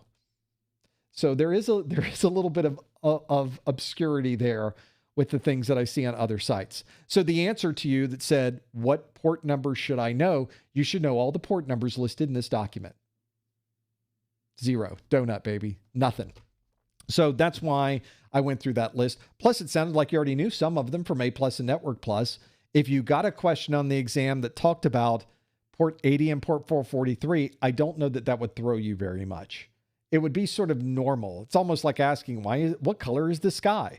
Well, that's not on the objectives, but it's blue because you know it. It's sort of a given. It's sort of an easy one to break into. And very often that question is not going to be the answer they're looking for. It's going to be part of a scenario that they have created, and then you have to answer with an objective that comes directly from the exam objectives. So another one of those scenarios, another one of those oversight type of understanding where the data is coming from. You're effectively hacking the exam again. Stick to the objectives and you will do just fine. Let's go back to more questions that you are submitting. And of course, as I mentioned, you can submit any of these at any time at that link on your screen, professormesser.com/QA. There were a number of questions in here. There are so many, I'm not going to put these up, but some people said, are you going to do Server Plus? Do you have any plans to do CISA Plus? Are you going to look into Sec AI Plus? That's a real certification. I'm not kidding. There are no plans to fall into the AI trap, into the AI fad. We're not doing that. We're going to stick to the things that we know to be real. So I don't have any plans to do any of those AI certs. That is not in the equation. Maybe someday they'll come up with a problem that AI will solve, at which point we will look into doing one of those certifications. Until then, we're going to work with the things where we know there are problems in the world and we know these are solutions for those problems. I think that gives us the best opportunity for getting a job or getting a better job at this point in the world of IT. But we also have these other certifications like CISA Plus, that would be fun to do, like Server Plus, that would be a great certification to do, or even maybe a Microsoft cert, maybe a Cisco certification, maybe an Amazon cert. There's lots of certifications out there that are popular, that are needed, that contain actual valuable information that you need for your career. Those would be good certifications to do. We do not talk about certifications that we might be working on.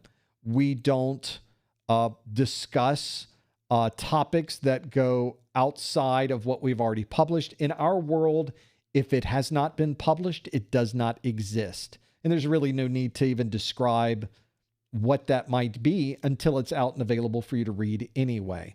So right now, we always keep our options open. We have a list of certifications that we look at, that we constantly monitor, that we try to understand what are people wanting, what do they need, what things are going to get them that job or get them that better job, and that's what we work towards. Right now, that's a focus on A+, Network Plus, and Security Plus, but as many of you know, we provided Cisco certification content in the past. We provided Microsoft certification content in the past. There's a lot of different places we go, and we always keep our minds and ideas open because this is an industry that changes all the time, and we want to be sure that we are changing with the industry as well. Sometimes the industry wants to do something and it doesn't. Sometimes the industry doesn't want to do something and it does. We try to move around with that as well. There's a lot of good examples of that out in the world. So although those sound great, CISA Plus sounds great, Server Plus sounds great, Cisco, Microsoft, Amazon, and others, Red Hat, those would be fun. Linux would be fun. All of those are in my wheelhouse, but we try to pick the ones that would have the most effect, that have the best chance of getting you that job or that better job. So I don't have anything to announce. I don't have anything to report, but if you ever have an interest in, I'd love to see this, it would be great if I had something like that. I always love to get that feedback. There's not much I can do with that feedback directly, but it does go in our list of things. It does have an impact. So I like to listen to you, perhaps even more than I like to listen to myself along those lines. So nothing to report, nothing to tell you, nothing to announce, but I'm always looking for the next interesting thing. And I think Amazon folks in the chat room are like, yeah, Amazon would be good. Linux would be good. They would. I agree. Just nothing to announce at the moment. That would be fun though. They're always fun. There's always something. I like doing the courses that are not only fun to do, but I like doing the courses that are interesting and that I find something new in. Still in Security Plus, I find new things all the time. So this would be a good example of that, and working through those. Let's keep going through the list of questions that you have submitted. I have more here to pull from. Questions. There's a lot in here. I got a number of, can you give me some advice questions, like right in a row. So instead of putting up a single question, let me kind of summarize all of these into one place, which is, there's a couple that we could really focus on. One is, I need to get a job in IT. What do I do? What should I do first? And that's a really interesting question because it might be different depending on where you live in the country or where you live in the world. And that's because certifications are great learning tools for yourself. They will teach you about, A+ teaches you about hardware and operating systems and software and security and networking. The Network Plus, obviously huge emphasis in network protocols, network analysis, network troubleshooting, network. Security Plus, obviously lots of security to work through and a lot of topics dealing with security. Security is almost as much, in many ways, a legal and managerial certification as much as it is a technical certification. You're pulling information from a lot of different areas when you finally get into Security Plus. That's great for you as an individual because you're learning about all these topics. You're learning about the fundamentals. You're understanding a lot of hands-on, some great things to know there. So there is a value there personally for you that you can use and extend throughout your entire IT career. But employers use certifications extensively to level set. Now, this is probably the biggest straw man I seem to see on the internet when people say, why are you wasting your time with certifications? That's not practical experience. I don't think anybody thought that was practical experience. You seem to be arguing for something that everybody knows. I mean, you talk about the sky's blue. Yeah, the sky, we know the sky's blue. That's not why we're getting certs. The employers know that it's a level set, that you have a certain level of knowledge associated with your learning of that certification, and they're using that to understand how much you know about those topics. Now, is that a perfect to the percentage understanding that they can measure? Of course not. That's not what certifications are for. They give you knowledge of these topics and to let others know that you have a knowledge of these topics. So they're very valuable in the job hunt. Employers love certs because of that. There are some employers I've found that have no interest in certifications. So you will run into those as well. So now the question becomes more of a challenge. What advice would you give me when it comes, what certification should I get if I want to get a job in IT? Which one is it? I don't know. What are the employers in your area asking for? So this is one of those scenarios where I answer a question with a question because I have no way to direct you unless I understand what employers want you to see. And I also want to understand what you want to do. If you want to go into networking, we might start with A+ and move to Network Plus. We might also want to do some Cisco. We might want to get a Microsoft cert in there or a Linux cert. There might be other things we do there. But if you are wanting to work, maybe you live in Virginia, Northern Virginia, you want to work for the federal government, a lot of the jobs there want you to have a Security Plus. In fact, they don't even ask for A+. They don't even ask for Network Plus. Your entry level into those jobs is Security Plus. Well, that's interesting because that isn't normally what you would see, but this is the federal government. Nothing is normal.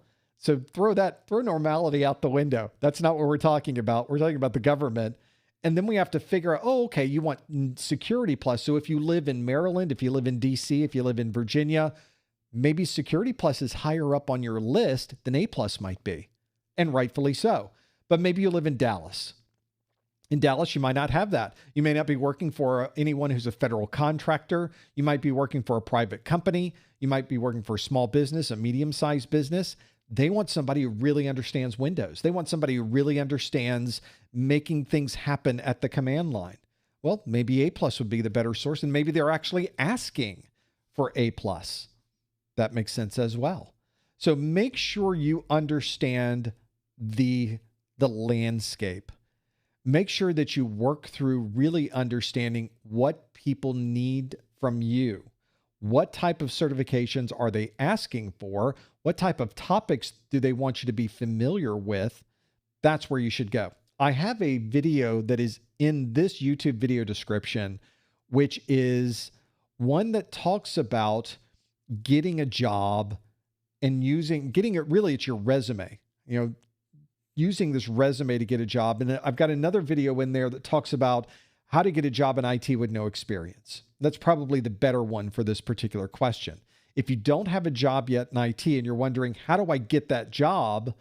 I step through not only the certification aspect of this in that video, I step through a number of different things you should consider in that video. I talk about this technical topics, I talk about setting up a home lab.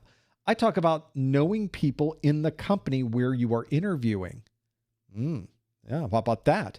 Knowing who works there can be very important as well. And I mean like actually have met them, not just knowing, oh, I know your CEO's name is Fred. Well, that's not what I'm talking about. You've been to a Microsoft user group meeting. You met some people in the Microsoft team that work there. You've become familiar. You know that you're on their LinkedIn now.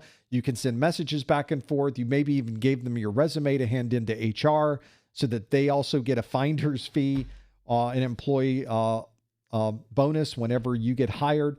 Those are normal parts of trying to get a job in IT. If you think that getting a job in IT is simply throwing a lot of resumes out onto the internet and then finding a deity that you can pray to, that's not how jobs get done. Very rarely are you going to get a job that way. There's a little more strategy involved in that. And my video on how to get a job in IT with no experience goes into a number of those strategies. And you'll probably want to use more than one of those strategies to give yourself the best possible chance of earning one of those positions in IT. It's a very challenging job market right now, but there are things you can do to position yourself above everyone else. And so that video goes into that detail. I think that's what I would do if I was trying to break into IT right now, is to really find every possible scenario that what employers might be looking for. Do I have the right experience? Have I set up the right home lab pieces? Do I know someone who works there?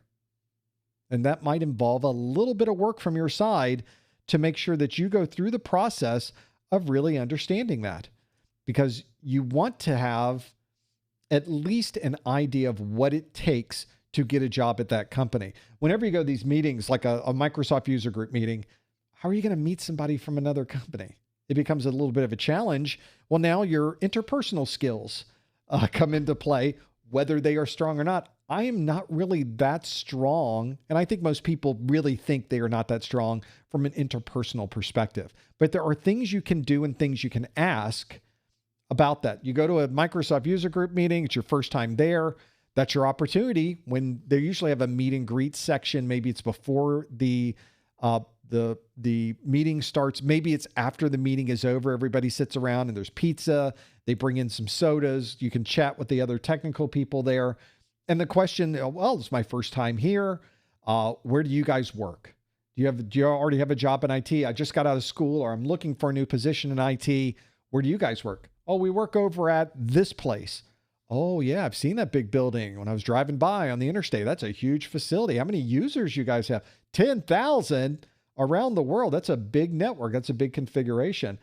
If I wanted to work in your company, maybe I want an entry-level job working IT in your organization, what would you recommend I do? IT people, we love to talk about IT. We love to talk and share the information that we know. These are important questions to ask. And you may even want to ask, do you guys have an employee a hiring plan? Do you have a finder plan, an employee job where you can register me, and then if I get a job, you get a bonus? Do you have anything like that? These are good questions. In fact, most of the time, if they're good, they will ask you for your resume before you even have a chance to ask that, because they go, oh, yes, we work there. Oh, you're looking for a job in IT? I need your resume. In fact, they'll just forward it to IT. They'll forward the IT resume right to HR immediately, just so they are the ones that brought your resume into the HR department. They kind of register it in their system. So if you have an employee referral plan, this company is hiring people and bonusing for it, that's a good place to be as well. Another good place to go for getting that extra strategy. Plus, if you go to a Microsoft user group meeting, there's cool Microsoft stuff you're learning. So that's also good too. This is not just, I'm just going to the user group meeting to try to get a job. Going to the user group meeting to make yourself a better technologist, while at the same time creating connections to other people in the industry. This is why you should have a good LinkedIn page, by the way, or at least have a LinkedIn page that is ready to go. Because if you go to your user group meeting, hey, can I add you on LinkedIn? I'd love to keep track. And if you hear any good jobs opening in your area, you could just, in your company, you could send me a note. That's perfectly reasonable. Yeah, let's add you on that. We're good to go. That is another good reason. I know a lot of people, they don't like the social media aspect of LinkedIn and other places. I get it.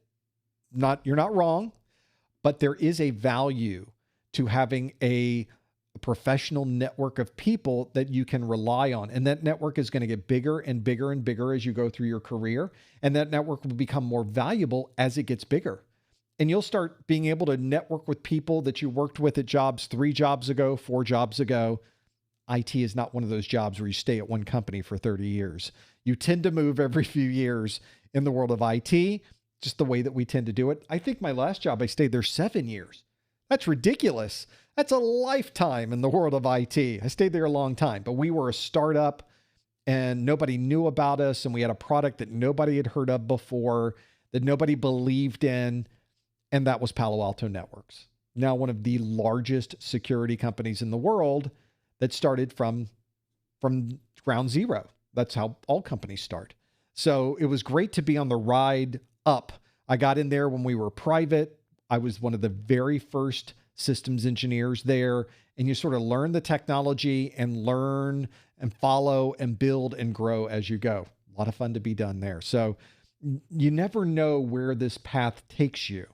In fact, that particular job was one that effectively fell out of the sky from someone I used to work with years ago who called me out of the blue and said, I just talked to this startup about this new technology that they had. I'm going to go work for them. I'd really like you to consider going to work for them too. And we could be a team together, sales and systems engineer. And for some ridiculous reason, they hired me. They didn't want to, but they did. Thank you. Thank you, Palo Alto Networks. Thank you, Brian, for doing that. And it really was an amazing job, 7 years. But I had to be ready when that call came in. When that call came in, I had published a book on Nmap. I had done some more security type related things within the existing companies that I was with. At that point, I was with, had been through Network General, Network Associates, and finally NetScout. So it was more on the networking side, but when we were Network Associates, my specialty was firewalls, intrusion prevention, and PGP for public-private key encryption. I had certifications in all of those. So I was ready when that call came in.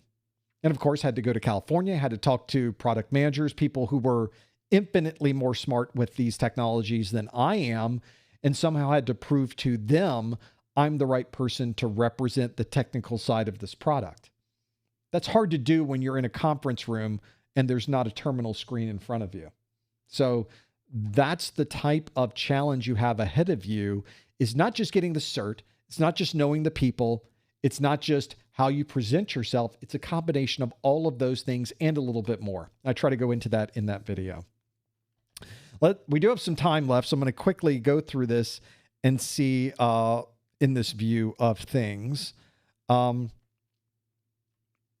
there's such great I wish I could go through all questions that are listed in this view. There's so many good ones in this. Someone was even asking, since we're talking about next generation firewalls, a question from a good friend, my good friend Anonymous, who asks, is an air gap more secure than a next generation firewall?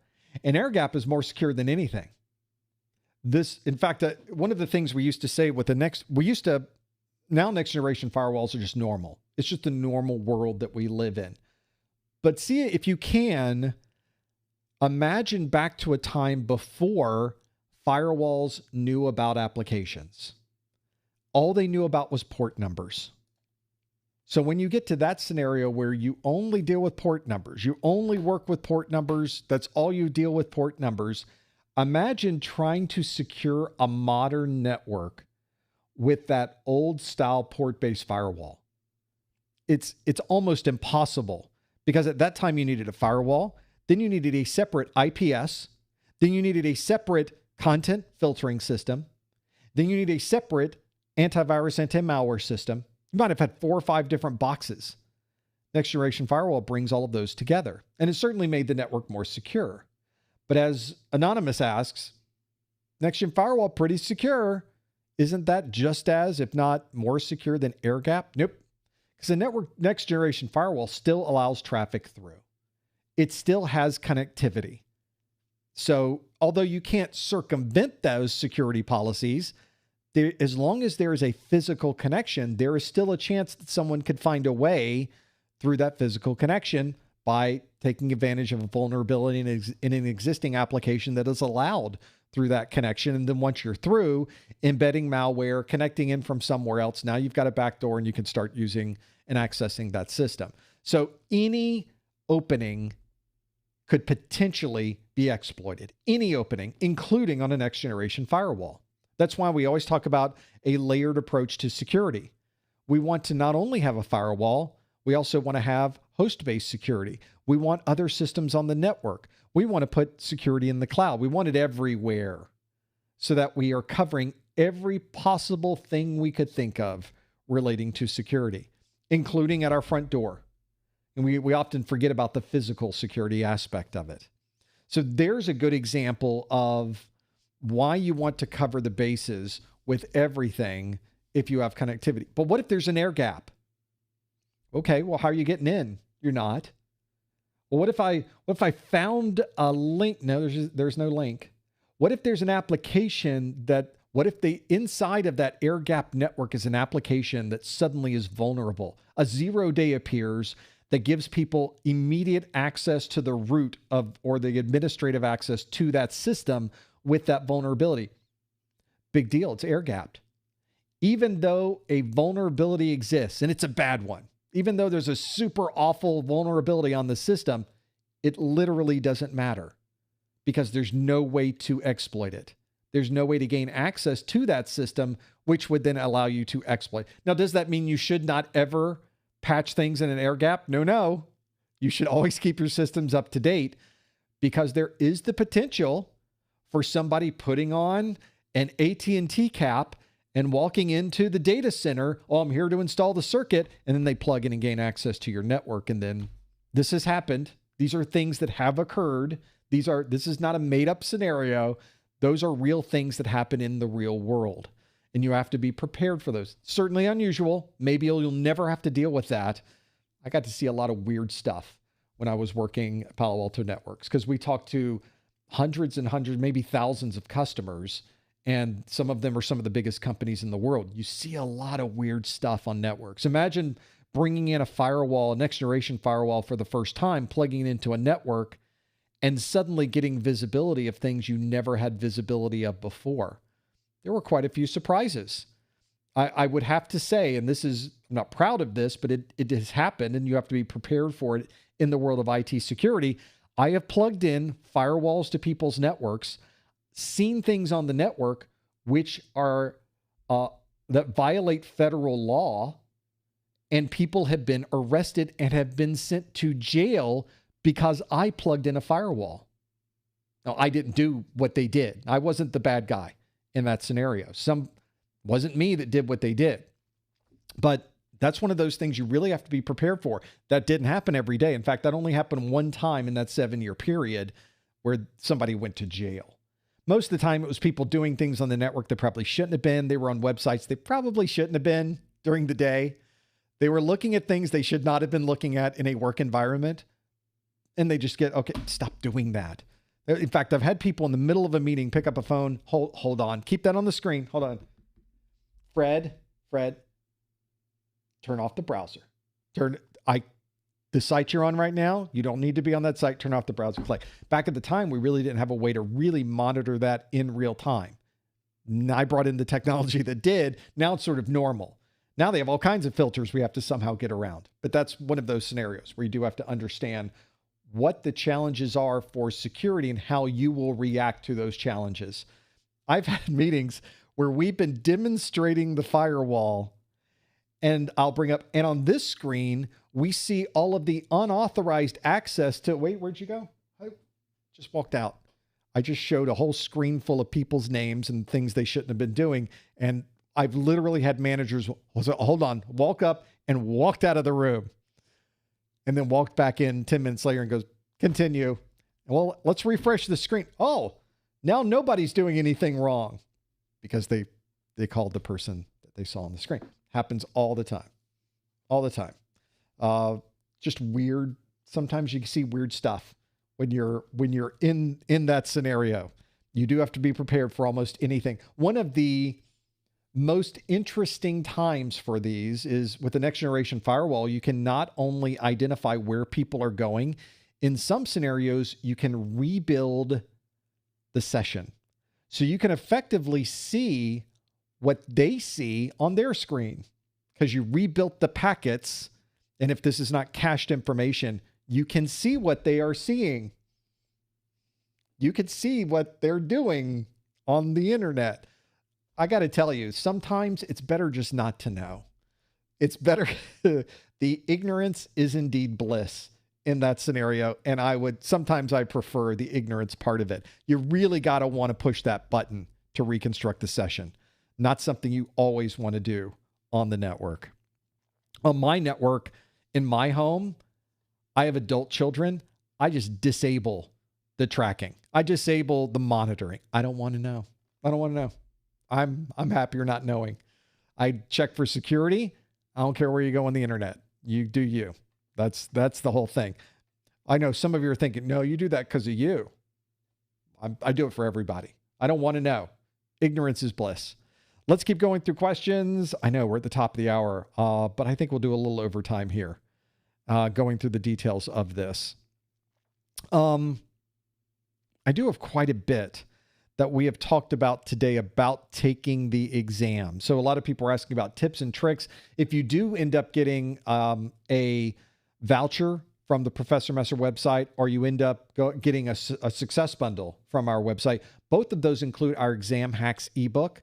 That is an ebook I wrote of tips and tricks. It's not a long ebook. It's just a series of things that I have, sort of a 13 or 14 tips through the years that I follow as strategies for studying and strategies I use during the exam. So just another one of those things to consider.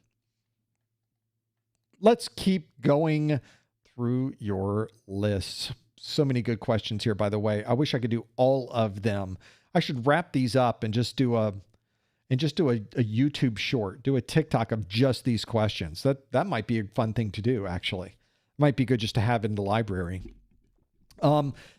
Let's talk about performance-based questions. This is probably one of the most asked topics that I get.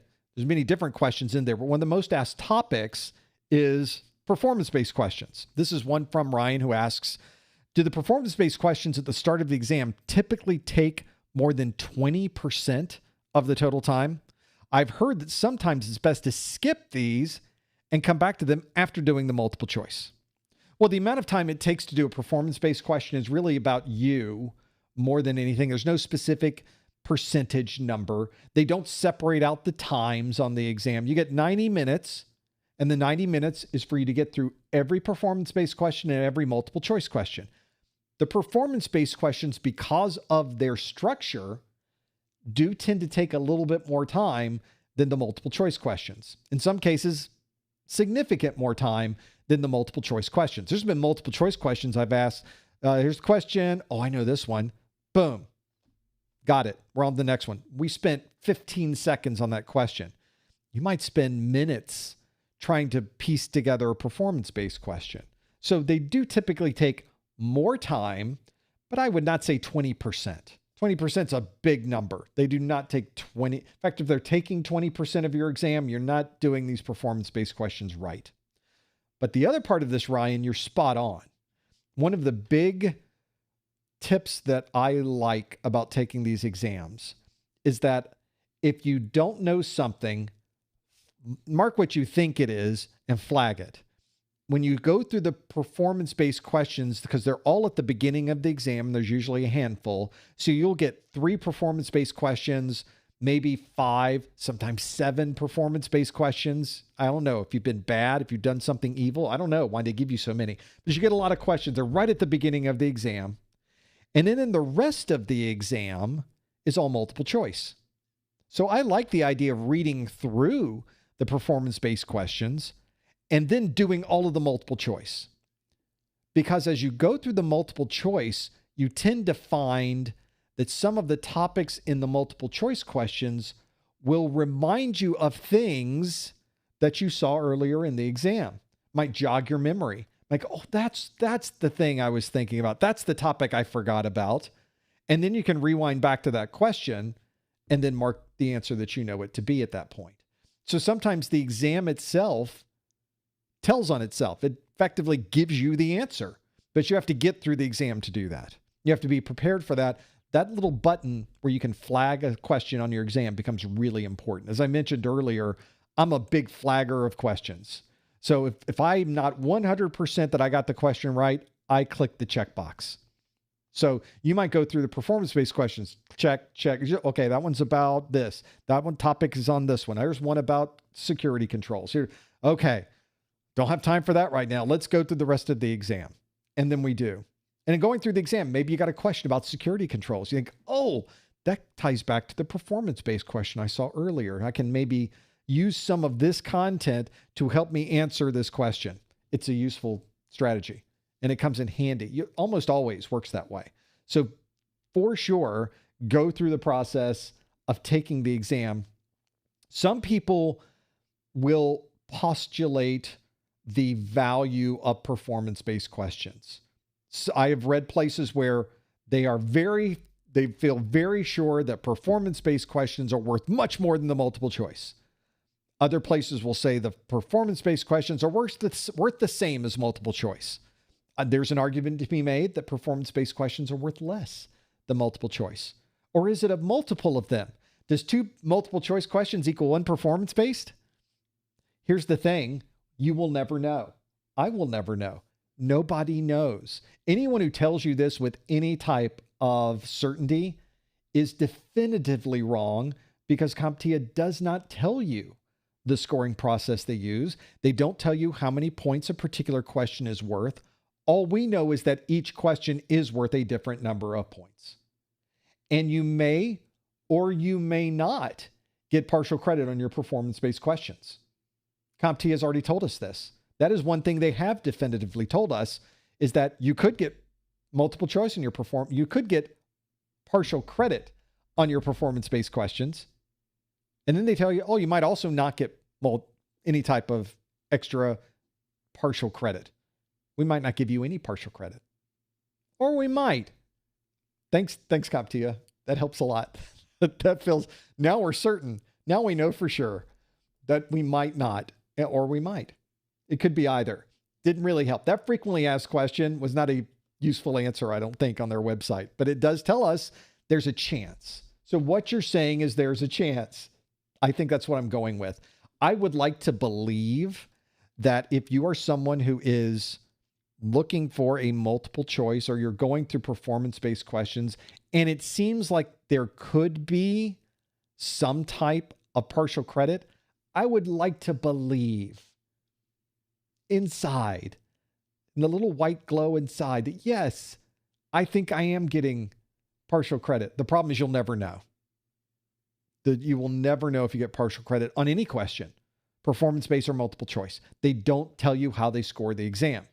And so that's why I try to get practical knowledge. For example, I've had someone come to my site, they've come into our Discord, and they said, I took the exam, I skipped all of the performance-based questions at the beginning of the exam. I didn't answer any of them. I went straight to the multiple choice, and I got through all the multiple choice questions. But I took too long. There's a clock at the top of the screen. You see it counting down. Make sure you pay attention to that. This person did not pay attention to the clock. And by the time they'd gotten through all of the multiple choice questions, they were out of time. They tried to circle back, and before they were even able to answer the first performance-based question, time's up, exam's over, you score whatever the score is. You got no points for any of the performance-based questions. You know you didn't because you didn't answer anything with performance-based questions. And they passed. That sort of turns on its side the idea that performance-based questions are the be-all, end-all to scoring on this exam, because at least in one scenario, someone went through every multiple choice question, didn't answer any performance-based question, and still passed the exam. So there's hope for all of us in that perspective. We've got that to work through. That is where I tell people you just don't know. Now, the scoring on your exam might be different. You might be able to get every multiple choice question right, but maybe that doesn't give you enough points to pass. I don't know. Or maybe it will. Maybe it's designed to be that way, or maybe it isn't. We'll never know, of course. But that's something to keep in mind, that I think we overthink what performance-based questions are, and we overthink their complexity, and we overthink their value, their point value on the exam. In reality, I don't even think that's the case at all. I don't think that's exactly what we're doing. I don't think that's really has anything, it's nothing we should be worried about. As I mentioned, the topics that are covered in the performance-based questions are the same topics from the exam objectives. Nothing in the performance-based questions is a surprise. And I think one of the most common pieces of feedback I get about the performance-based questions is, I took my exam, I walked through all of the performance-based questions. These weren't as hard as I thought they were going to be. These were not so off the cuff. They were not outside the scope of the exam objectives. They were not a surprise. They were not difficult to understand. They were very straightforward. They asked me exactly what was covered in the exam objectives, and I answered them. And that tends to be a very common bit of feedback on these exams, is that we worry about the unknown. Fear of the unknown is a huge limiter. It affects you in almost every aspect of life. Certainly does for me. And walking into one of these exams and not knowing what the performance-based question will look like is so unusual for people. It's kind of scary for people. So I'm here to tell you there's nothing to be scared of. You aren't going to know what the format is. You're not going to know the exact structure of the performance-based questions. And in fact, it could be an unlimited different number of formats, structures, and methods and styles. That's by definition what a performance-based question is.